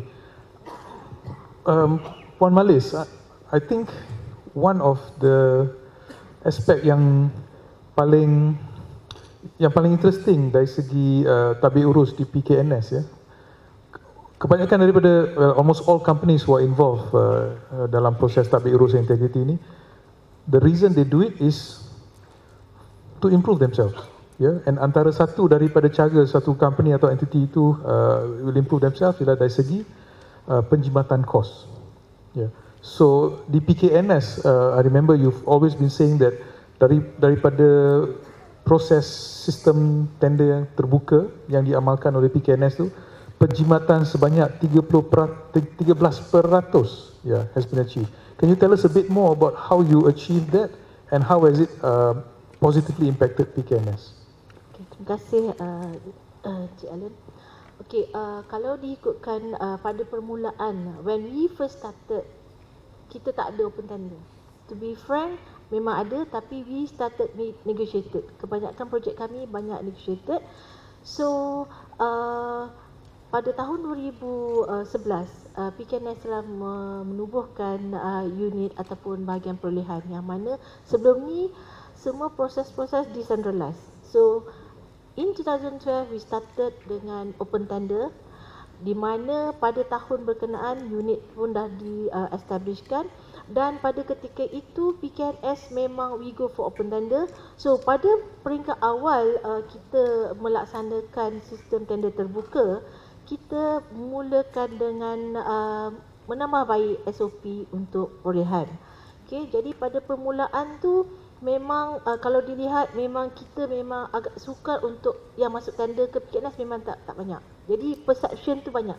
Dia kata buat apa nak masuk dekat PKNS sebab PKNS dia mesti bagi dekat anak syarikat ataupun siapa-siapa yang ada related to PKNS. But we want to prove it wrong. Jadi pada mula-mula kita memperkenalkan tender terbuka tu, hardly, memang kita tak dapat banyak. Tetapi kita stringentkan lagi, kita war-warkan, kita highlight to the contractors, the consultant, bagaimana we really want to do this. Because this is very important for PKNS because from there, actually bila kita buat open tender process, kita buat a lot of saving. Yang mana harga yang diberi itu kadang-kadang dulu the policy we go for the lowest. Memang agak sukar. Tetapi PKNS kita telah membuat penambahbaikan yang mana kita stringentkan our pre-qualification dan selepas itu kita tekankan juga yang di mana kontraktor yang nak masuk tu perlu ada they must have a good the financial must be strong also. Kita tak nak go for the lowest tenderer lagi dan it is proven because throughout the years that we have implemented in open tender, pada awalnya memang tak ramai yang masuk tetapi selepas tu bila dia dah nampak yang mana kita melalui proses-proses yang very stringent to get our contractor, the best contractor. So dari situ kita memang dapat melihat perubahan yang besar. Dan saya pernah, kalau dulu macam nak dapat 10 pun susah, at one time selepas kita mempertingkatkan ataupun menambah baik proses-proses di dalam perolehan, kita sampai 42 tender masuk. And it is very good. Dan pada ketika itu, apa yang saya nak share di sini, ada satu kontraktor, dia komplain. Dia kata, dia kata macam mana you boleh lantik orang sekian-sekian. Saya kata, saya tanya satu je soalan kepada orang yang mengadu tu. Sebab saya tak boleh nak review lah, tapi dia memang buat aduan kepada PKNS. Dia kata dia kata kenapa dia tak rapat, sedangkan saya the lowest. Saya kata no, kita go very stringent exercise. Dan sebab ni kadang-kadang dia memang macam overconfident. Dia ingat dia boleh go macam dulu-dulu. No, because dekat situ bila we go for open tender exercise, kita sebenarnya telah pun membuka mata contractor and consultant yang especially the contractors. Bila dia nak masuk tender di PKNS, it's not like macam apa yang dikatakan kita hanya memihak kepada certain companies, tapi sebenarnya we go very stringent exercise dan kita sentiasa membuat penambahbaikan kepada proses perolehan kita. Dan it was proven that we can make a lot of saving. Apa yang saya nyatakan sebagai 13% tu, actually it is more than 500 million. So where the money goes to? Itulah gunanya apabila kita dapat melakukan penjimatan ini, sebenarnya we give back to the community melalui rumah-rumah mampu milik kita. Jadi daripada situ, daripada penjimatan yang kita buat tu, kita akan leveragekan untuk yang lain. Sebab PKNS, we are the developer for the state. So kami adalah pioneer dan yang mula-mula developer yang membangunkan rumah mampu milik. Semua orang pun tanya, how can you subsidize all this project? Because we did subsidize all this mampu milik. Tetapi salah satu caranya adalah melalui tender proses ni yang mana kita dapat the best value. Dan from there we make that saving and we can leveragekan untuk rumah-rumah mampu milik kita. Okay. Nice. So the 13% tu translates kepada 500 juta. More than 500 million now. Yes. So I think untuk any company besar ke kecil, that is a big difference, yeah, big savings. So itu adalah antara one of the main reasons why practicing good governance in not only procurement tetapi in every aspect of the operations tu pays off lah. Yeah, okay. Saya memang I realise that masa memang kesutukan. So I want to give the opportunity kepada anyone from the floor untuk tanya soalan kepada para panel kami. So jika ada sesiapa yang ada soalan untuk ahli panel kami, you could please direct your question sekarang. Yes.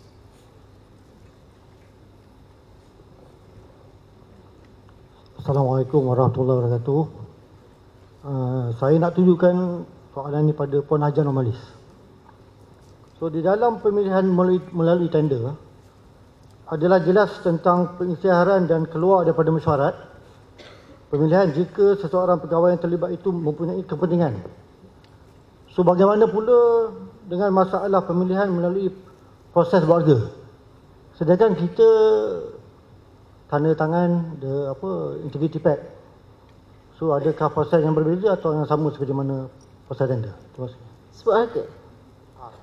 Okey, untuk sebut harga kita juga melalui proses yang berkenaan yang mana di bahagian perolehan yang melaksanakan ni dan juga walaupun kita ada komiti tetapi kita ada stages of layers untuk melihat sebut harga tersebut. Maknanya kita akan melihat daripada peringkat permukaan peti untuk sebut harga, and then kita juga ada stage yang seterusnya yang mana sebelum pada pemilihan tu ada yang buat evaluation dan kita akan mengambil pegawai-pegawai yang tidak berkaitan dengan sebut harga yang dikeluarkan lah, dan juga mereka setiap kali every proses tu kita pastikan bukan orang yang sama, dan juga semasa proses penilaian juga, dan semasa proses untuk pemilihan sebut harga. Dan dia tak ada nama company. Dia cuma ada numbering saja, dan daripada situ they wouldn't know. Even the panel wouldn't know siapa in that listing because dia tak ada nama-nama company yang disebut lah di dalam tu. Dan mereka di peringkat sebut harga juga membuat pengisytiharan. Sebab kita ada panel tu rotate. Dia bukan adalah orang yang sama. Untuk makluman, pengurusi akan bertukar. Dia tidak akan orang yang sama untuk memastikan ada transparansi di situ. Jadi kita di PKNS kita telah amalkan untuk menandatangani borang conflict of interest tu.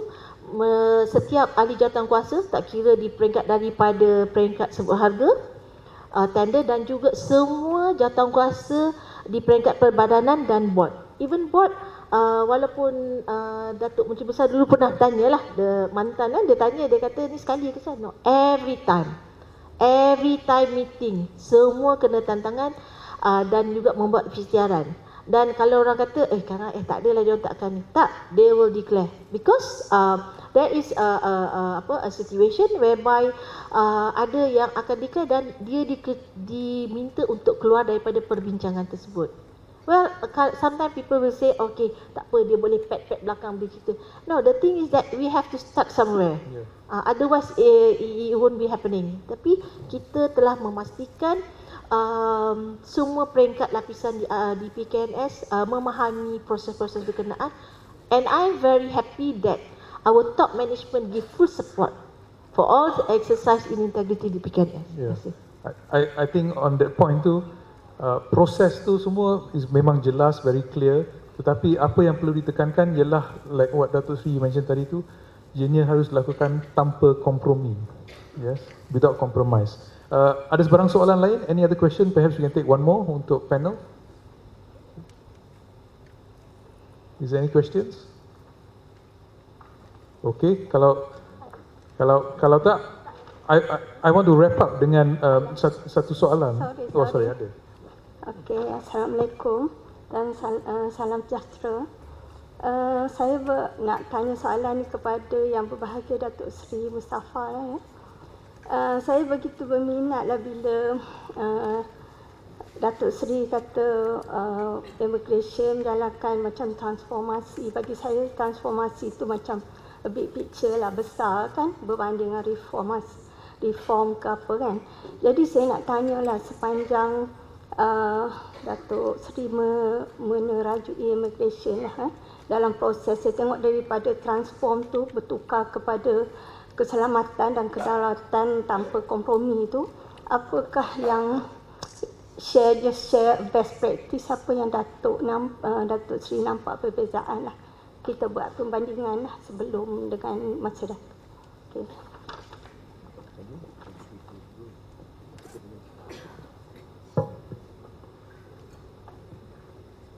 Nak cakap nak bangun juga. Terima kasih kepada Puan, saya fahamkan daripada LCDN ya. Alamak, dia sebut pula, dia dah rahsia tadi. Okey, betul. Terima kasih atas pertanyaan itu, dan saya bincang dengan Tuan Moderator tadi, Tuan Alan. Kemungkinan kita wrap up terus kerana masa yang sangat terbatas. Apa yang kita buat tentang transformasi? Ada banyak perkara sebenarnya. Apabila saya sebutkan, cetuskan tentang bagaimana transformasi melestarikan kecemerlangan, kelestarian itu untuk mewujudkan satu citra, satu image, ia tidak boleh hanya setakat daripada awal saja, tetapi kelestarian, kesinambungan, kelangsungan itu is a must. Jika tidak, nanti macam pepatah Melayu kata, hangat-hangat tai tempat titik lain. Jadi kalau kita sebut tentang kelestarian itu, tidak boleh berhenti. Sebab itu daripada satu penyanaan, satu model kepada rebranding, kepada satu rebranding yang lain, maka ketetapan-ketetapan dibuat. Sebab itu daripada awal, gerak kerja itu ada temanya. Baru-baru ini, pada 2 minggu lepas, saya mempromosikan apa dipanggil mesyuarat ketua-ketua pengarah immigration ASEAN, dipanggil DGICM meeting yang ke-22. Buat kali pertamanya, sebelum ini mesyuarat dah 21 kali. Buat kali pertamanya, oleh kerana Malaysia sebagai tuan rumah mesyuarat itu, saya bagikan satu branding. Why not? Saya kata saya menciptakan satu tema untuk mesyuarat kali ini di Kuala Lumpur, iaitu Sovereignty and Security Our Mission. Kedaulatan dan keselamatan misi kita bersama. Maknanya apa yang ditunjukkan sini, satu ketetapan tema itu. Tema ini bukan saja tema yang disebutkan tadi, tetapi mesti diaplikasikan. Kalau shared values Petronas misalnya, integrity, cohesiveness, professional, loyalty, itu disebutkan. Bagaimana setiap orang dalam Petronas menghayati bersama. Kalau di Malaysia begitu juga. Itu part pertama. Yang keduanya, apabila kita sebut tentang reform, transform, it really need a total change. Bukan saja mengubah-ubahkan, itu rutin. Kalau hari kita buat, esok kita buat. Tetapi apabila kita sebut misalnya law reform, kalau reformasi tentang undang-undang, apa yang tak ada? Sebelum itu, sebelum 1 bulan 8 2016, tidak ada tindakan mengenai AMLA, anti money laundering, diambil oleh immigration dalam aktanya. Akta ada. Kalau ini serious crime, ini boleh masukkan dalam AMLA. Tetapi tak pernah dibuat. Saya bercakap dengan mantan YBPM dahulu, saya kata, I'm going to enforce any cuba putih pada. Mana-mana orang yang menggajikan, maknanya majikan ya, yang menggajikan pendatang haram atau pendatang asing tanpa izin, kita ni pun nak cakap baik sangat, lembut sangat. Pendatang asing tanpa izin. Yang ada legal tu pendatang asing dengan izin. Dan Sira Ehsan kata, gunakan perkataan pendatang haram. Itu yang disebutkan oleh luar negara. Illegal immigrant, illegal, haram lah kan. Saya sebut tadi, mulai daripada masa bulan 9, saya nyatakan bahawa I'm going to enforce. Saya bercakap pada kerajaan ataupun ketua pimpinan negara pada masa itu, saya bercakap dengan YB mantan TPM, I'm going to enforce. Mulai 1 bulan 10 2016, mana-mana majikan menggajikan pendatang haram, kita boleh enforcekan, bekukan aset dan juga harta mereka. Suatu ketetapan mewujudkan suatu ketakutan. Bukan nak menakutkan tetapi satu deterrent. Ini merupakan reform. Itu dalam soal reformasi undang-undang. Kalau administrative reform, reformasi dalam soal pentadbiran, kita lakukan macam-macam. Tapi ringkasnya, tindakan-tindakan ini tidak akan berganjak ke mana-mana sekiranya reformasi setiap individu itu, personality itu masih gagal. Kalau sikap setiap individu dalam jabatan masih tidak berupaya kita transformkan. Bagaimana? Tadi dinyatakan macam-macam. Daripada pagi tadi saya percaya dah macam-macam ditimbulkan. Itu tindakan kita. Saya ingin sudahkan kerana masa sangat-sangat terbatas. Saya nak tunjukkan video klip ini. Ada video klip KP Immigration ini nampak tegas dengan uniformnya. Tapi orang kata dalam hati ada taman juga. Bukan saya kata, orang kata. Saya buat sajak ini, satu sajak yang saya nukilkan dan saya deklamasikan sendiri. Tapi rakan-rakan saya di unit media Ketua Pengaruh rakamkan dan dibuatlah macam-macam keping grafik. Apa tajuknya? Rasuah dihina, integriti dibina. Kita tidak meletakkan sesuatu itu satu ketul saja. Rasuah, rasuah, rasuah. Apakah penyelesaian sebaliknya? Integriti itu. Jadi kalau kita sebut tentang rangkaian kerja kita, tentang sistem kita, tentang manusianya, organisasinya. Kalau organisasi dibina oleh sistem, sistem dibina oleh manusia. Kalau kita bina hanya sistem saja, cantik mana sistem itu pun, kalau manusianya itu tidak ditransformkan nilainya, integritinya, maka gagal. Dan sebaliknya berlaku. Sebab itu dengan nada untuk menyudahkan bukan ucapan lah, pembentangan ini, saya minta kerjasama pada rakan-rakan di belakang ini untuk tayangkan. Bukan kenapa, tetapi untuk menunjukkan bahawa apakah intipati kenyataan di dalamnya itu dan bagaimana dalam soal rasuah itu misalnya, integriti itu contohnya dapat digabung jalinkan. Tetapi di dalamnya ada isu-isu nilai keluarga, isu-isu nilai keagamaan, isu-isu nilai moral yang perlu dipertanggungjawabkan kepada setiap individu. Silakan.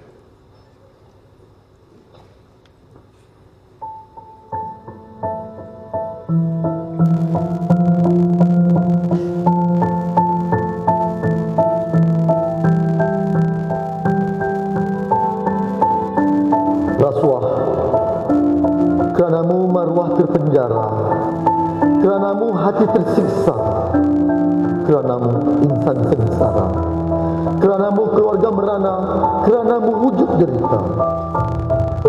Rasuah, keranamu organisasi berpecah, keranamu negara terjajah, keranamu bangsa diratah, keranamu ummah terjara, keranamu generasi muka menyumpah serana. Rasuah, apa mungkin dibinasa, apa upaya dicegah, apa daya dibenci dihina, apa ada yang ingin menegah, apa usaha terus dibantah. rasuah.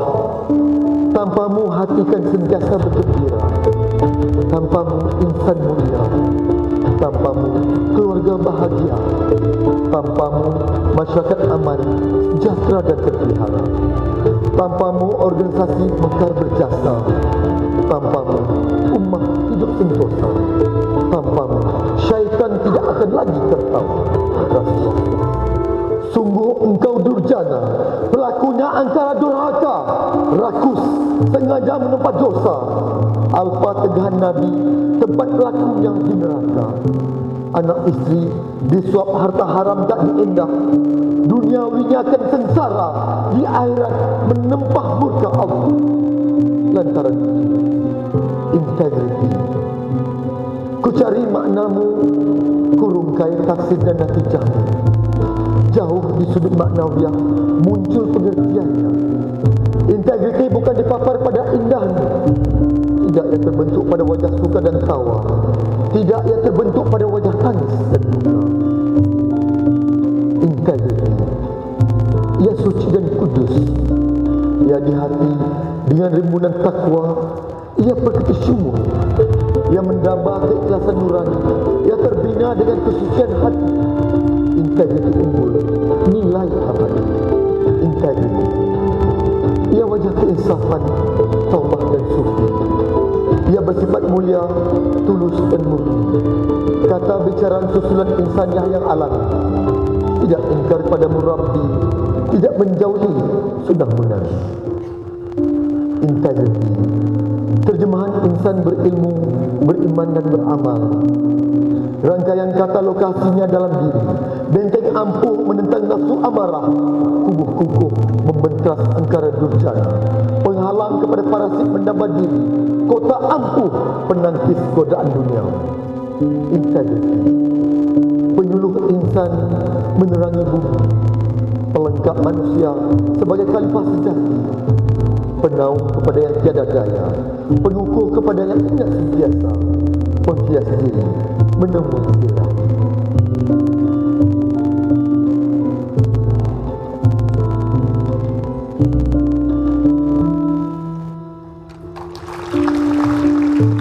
Terima kasih. Thank you very much, Dato Sri. Tuan-tuan dan puan-puan, masanya dah habis kan? Yes, so dengan tu, please join me in thanking our three speakers for their contribution today. Thank you. Okay. Dan dengan tu saya hantarkan balik kepada Tuan Majlis Pengacara. Thanks. Terima kasih diucapkan kepada Tuan Moderator Mr. Allen atas pengenalian forum yang begitu, saya fikir begitu hebat. Jarang sekali kita ada penutup sajak yang sebegitu. Terima kasih diucapkan kepada barisan ahli panel penceramah dan juga Tuan Moderator. Seterusnya tuan-tuan dan puan-puan, akhirnya kita sampai kepada sesi pembentangan terakhir untuk Konvensyen Integriti PKNS kali kelima, Pemeriksaan Integriti dan Tadbir Urus Korporat Terbaik, untuk membincangkan topik menangani rasuah di organisasi melalui pelaksanaan Anti-Bribery Management System ABMS yang akan disampaikan oleh Puan Nur Afiza Saim, Senior General Manager Management System Certification Department Sirim QAS International Sdn Bhd. Jadi untuk itu saya persilakan kepada Puan Nur Afiza Saim.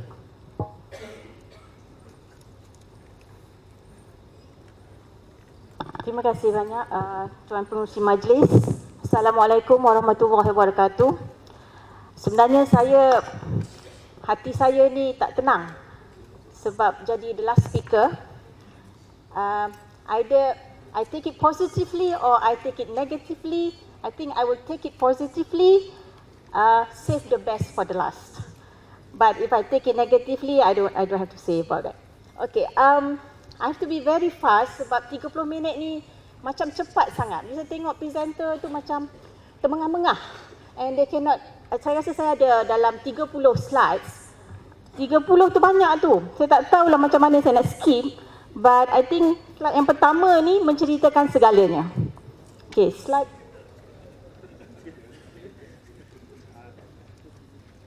Okay, slide pertama saya.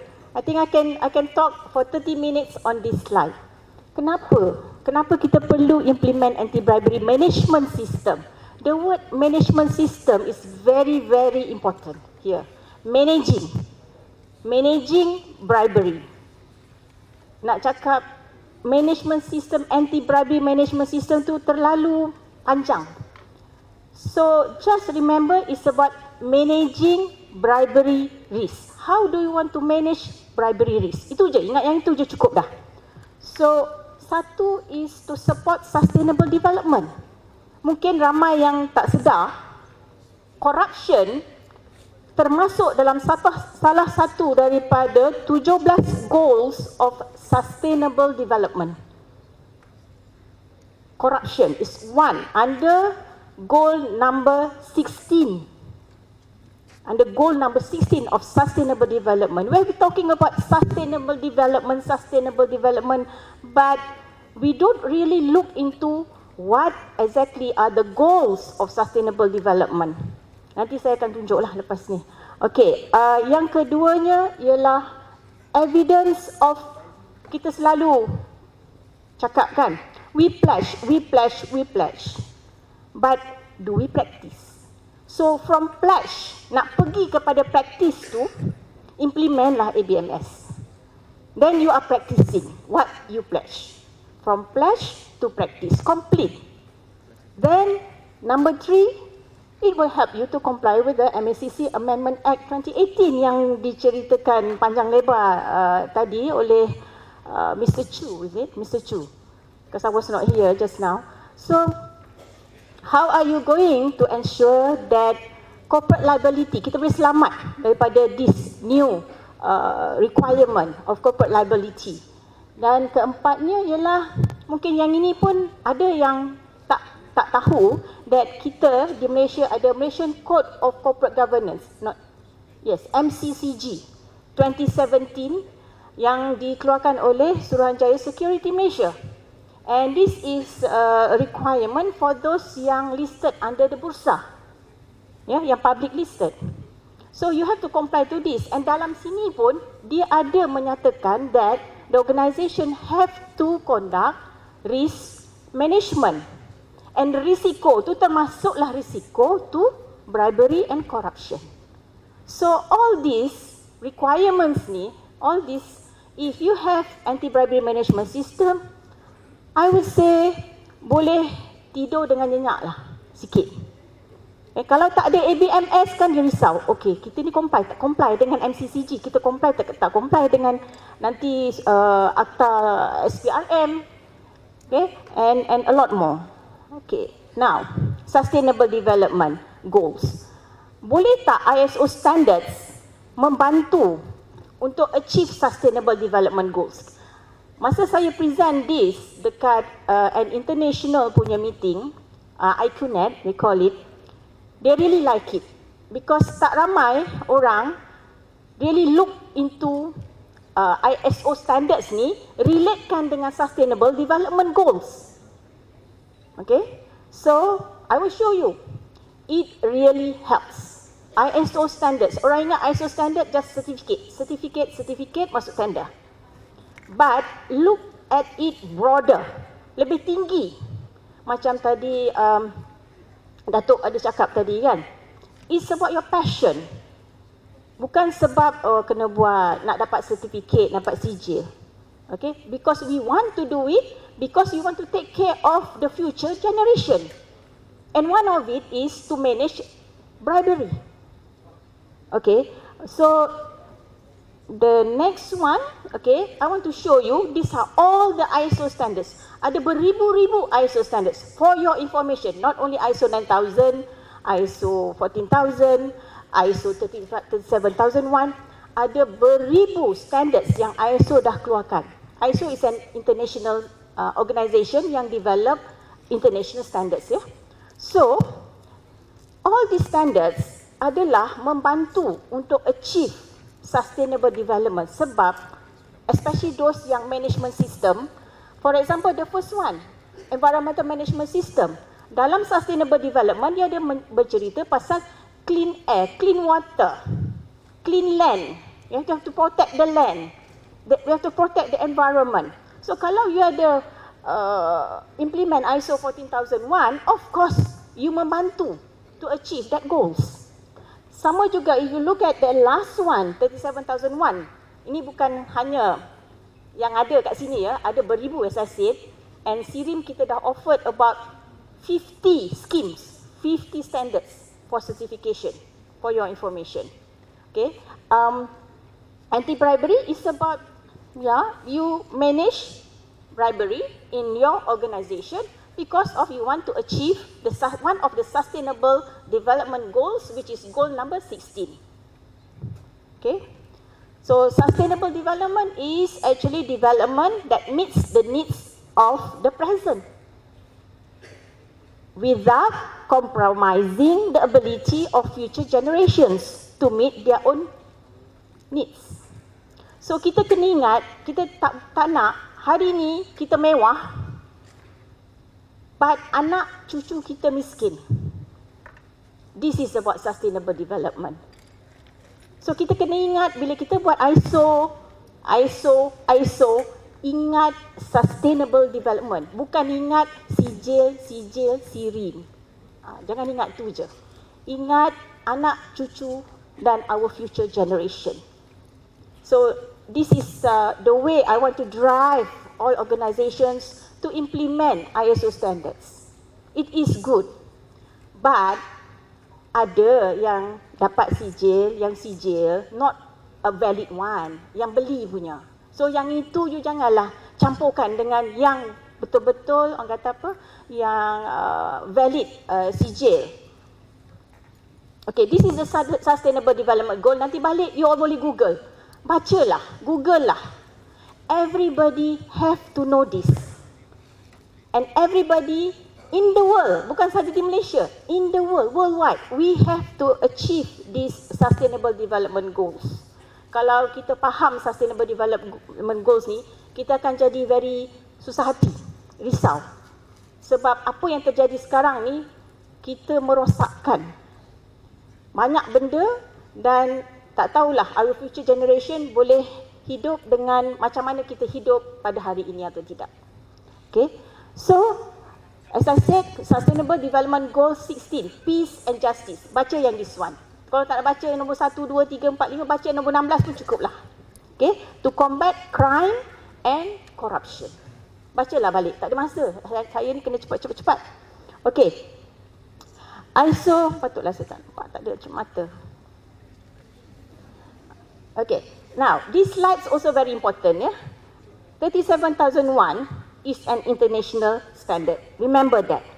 Bukan UK standard, bukan German standard, is an international standard. Tapi dia base, masa dia buat tu, dia refer lah to all these national standards, UK standard lah, macam-macam standard dia refer to.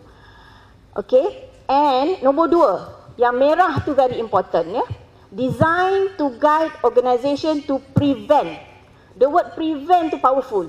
Remember tadi kita punya section 17A, the word prevent. Okay, you must have procedures blah blah blah to prevent corruption. Barulah lepas. Kalau tak lepas. Okay, to prevent. Tetapi kalaulah it happen juga, sebab kita mana boleh 100% prevent kan, mesti ada yang terlepas-lepas, seorang dua buat kan. You should be able to detect it very fast and respond very fast to the case, to the bribery case. Alright? Okay, because dia punya internal process tu is based on Plan, Do, Check, Act, PDCA, macam ISO 9000 juga. And also to comply with laws, regulations and other voluntary commitments. Alright, this standard is published in October 2016, baru jugalah. And it is a risk-based approach. And it is based on Plan, Do, Check, Act. Maknanya continually improve. Okay, continual improvement. Okay, this is the standard. Siapa yang tak ada standard ni, belilah standard ni. Dah jadi Malaysian standard, adopted in total. Maknanya 100% daripada ISO standard yang belah mana tak nampak.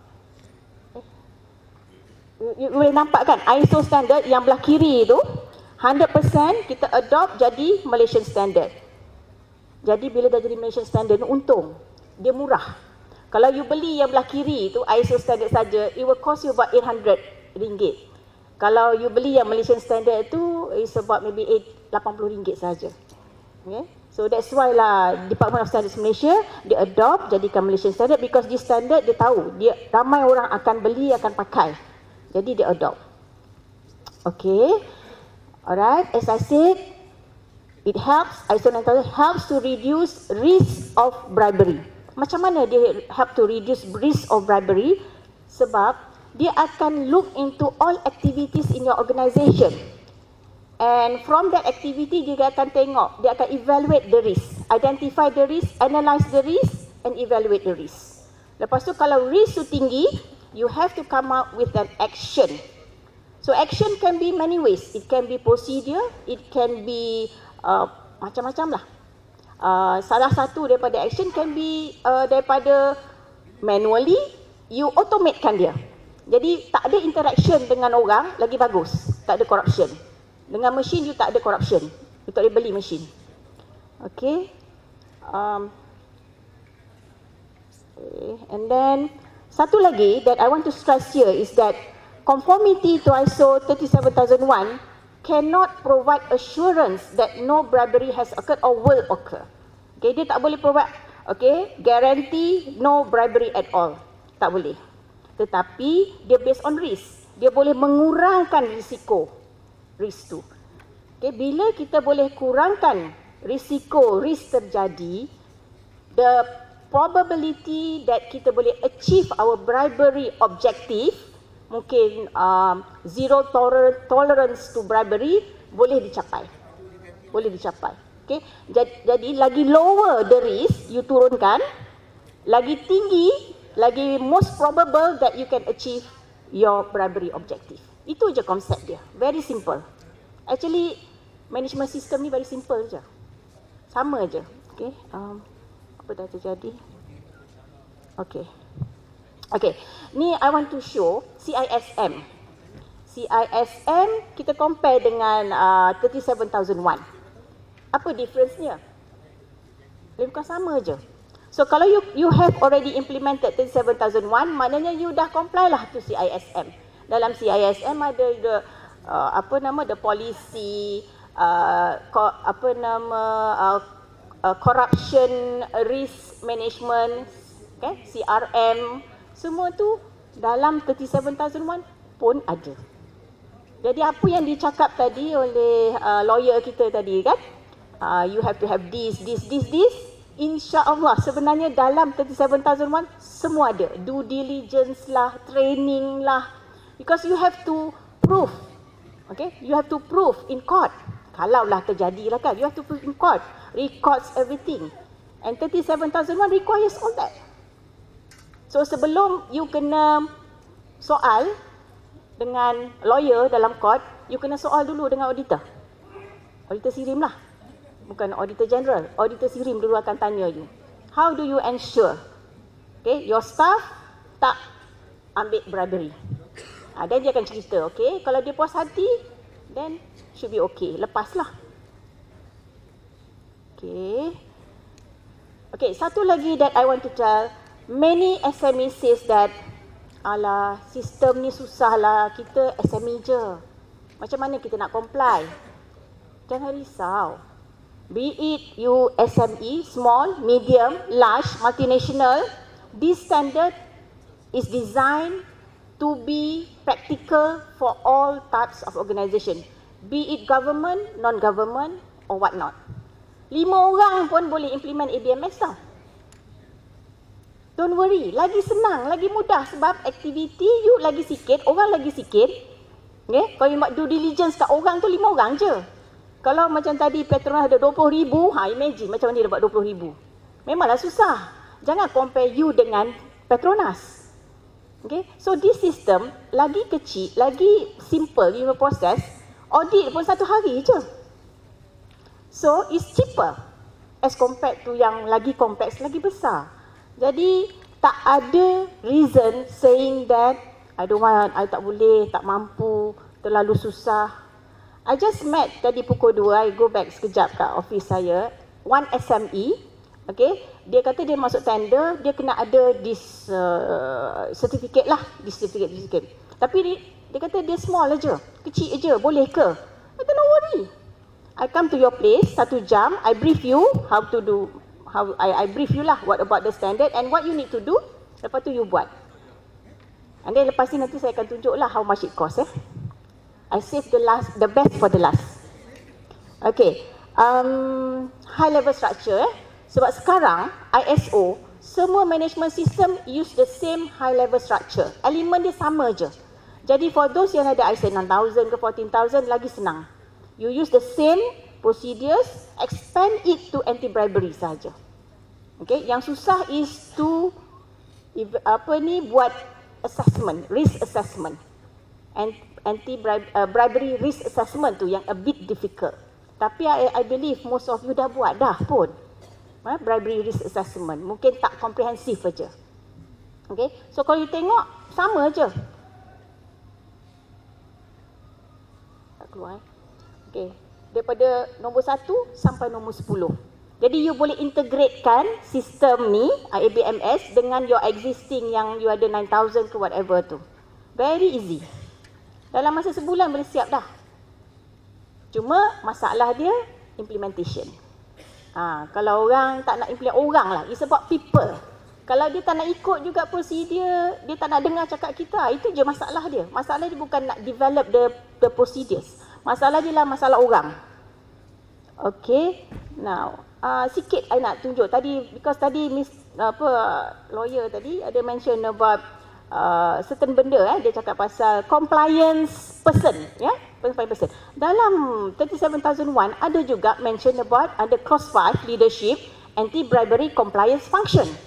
So you refer to the standard nanti, beli balik annex 6, dia akan mention to you apa yang you patut buat.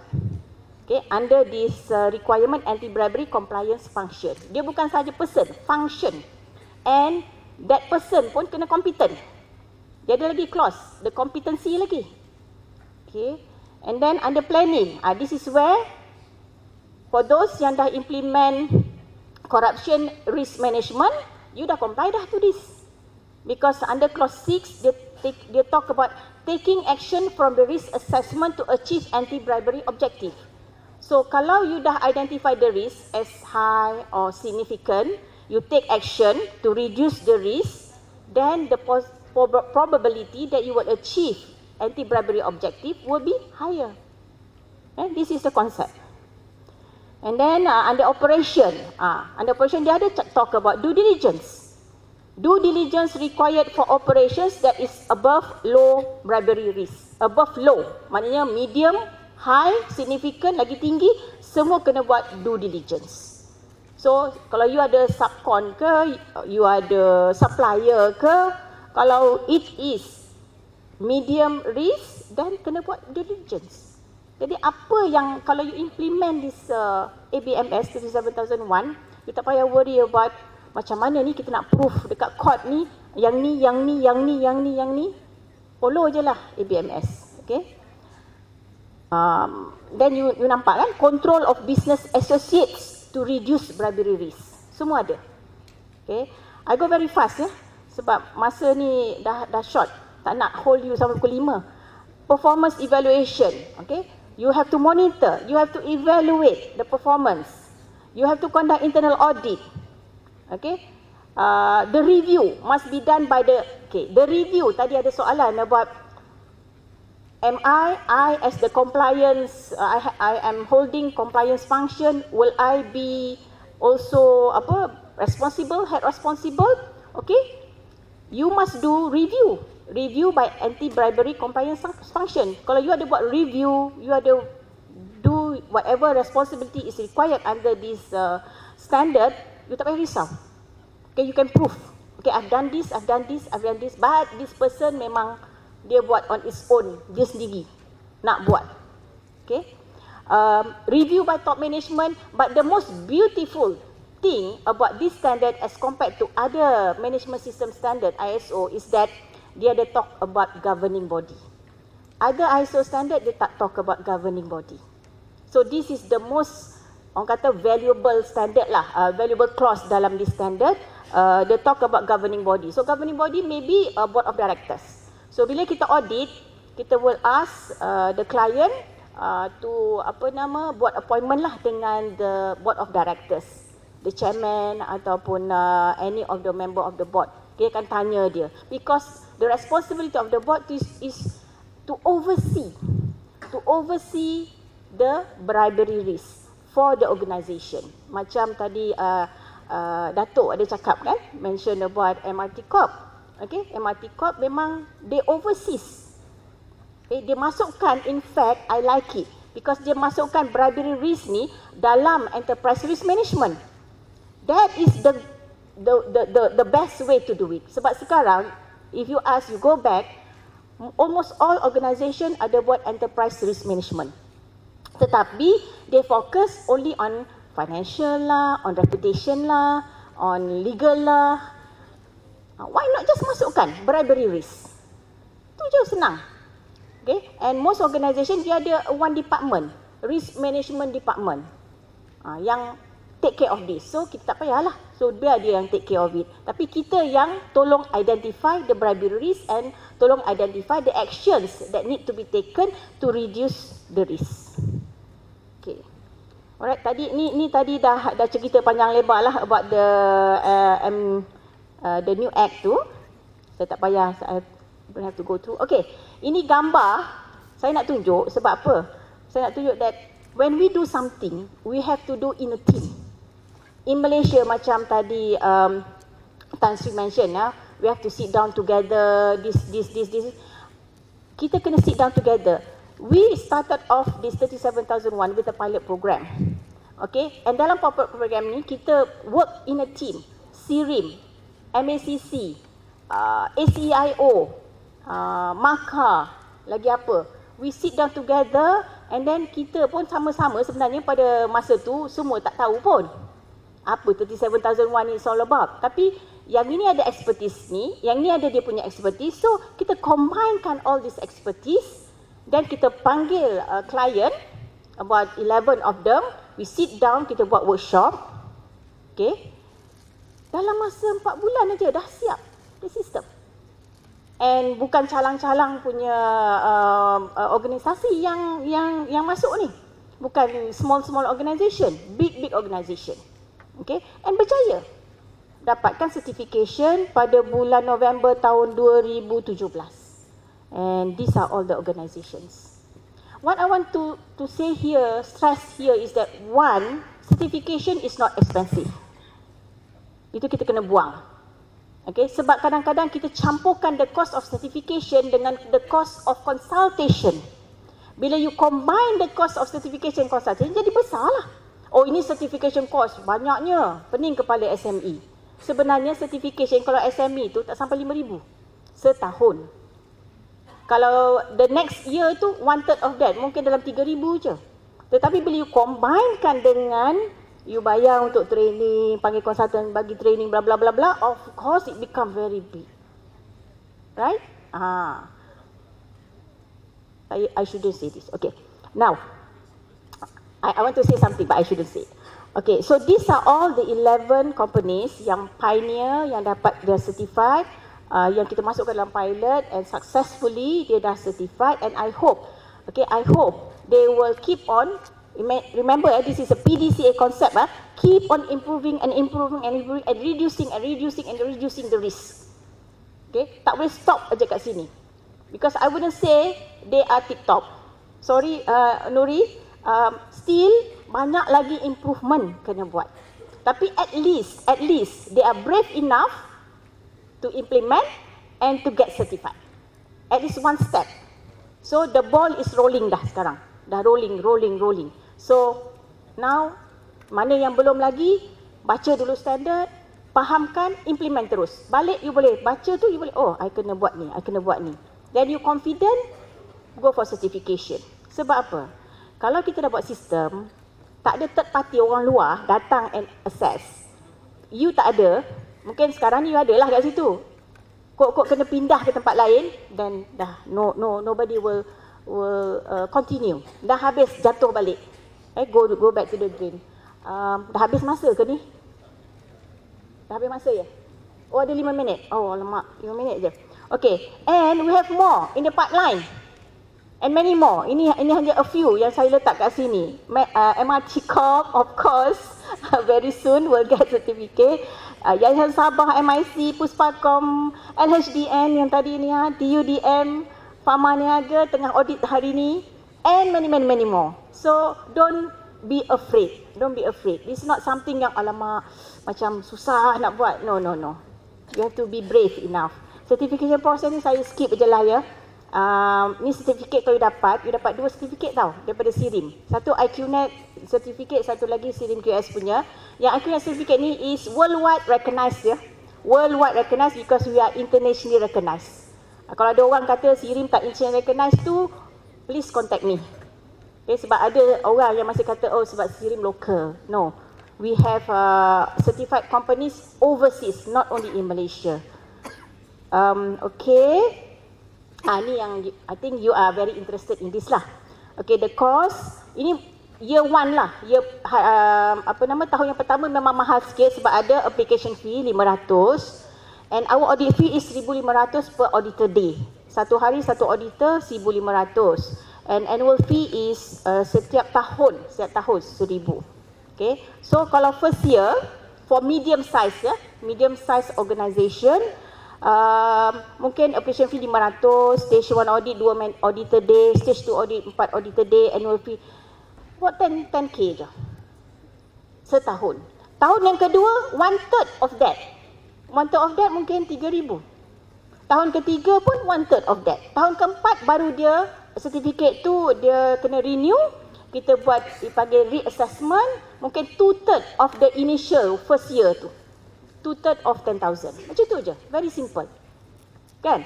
Bukanlah sampai berpuluh-puluh ribu, sampai 50,000, 100,000, tidak. Itu mungkin you termasuk sekali kos-kos untuk consultation. Okay? So, sebelum conclusion, sebab I think ada masa sikit lagi saya nak cakap sikit lah pasal our ni, sebab certificate kita ni, dia ada value lebih sikit ya. Sebab kita a member, kita ada partner in 35 countries all over the world. Okay. We have 20,000 auditors that we can utilize worldwide. So in Russia ke mana ke, Portugal ke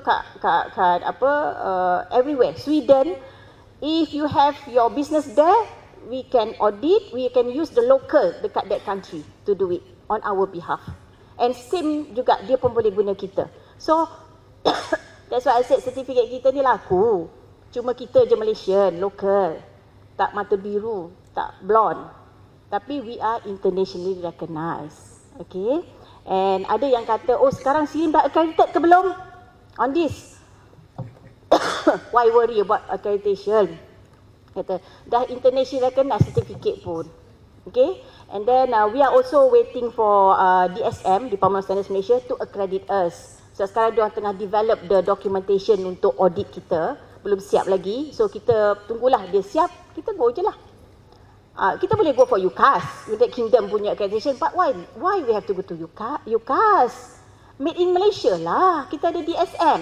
Why you nak pergi UCAS? Pergi kat DSM je lah. Lambat sikit tak apa. Anyway, kita pun dah internationally recognized. Right? So, by Malaysian. Okay, so conclusion saya dah. Go back to conclusion. Mana tadi? Okay, ABMS is about proactively combating bribery. Proactively. Sebab kalau kita tangkap orang ni tak larat nak tangkap orang. So we do it proactively. Building anti-bribery culture. ABMS is an internationally recognized standard.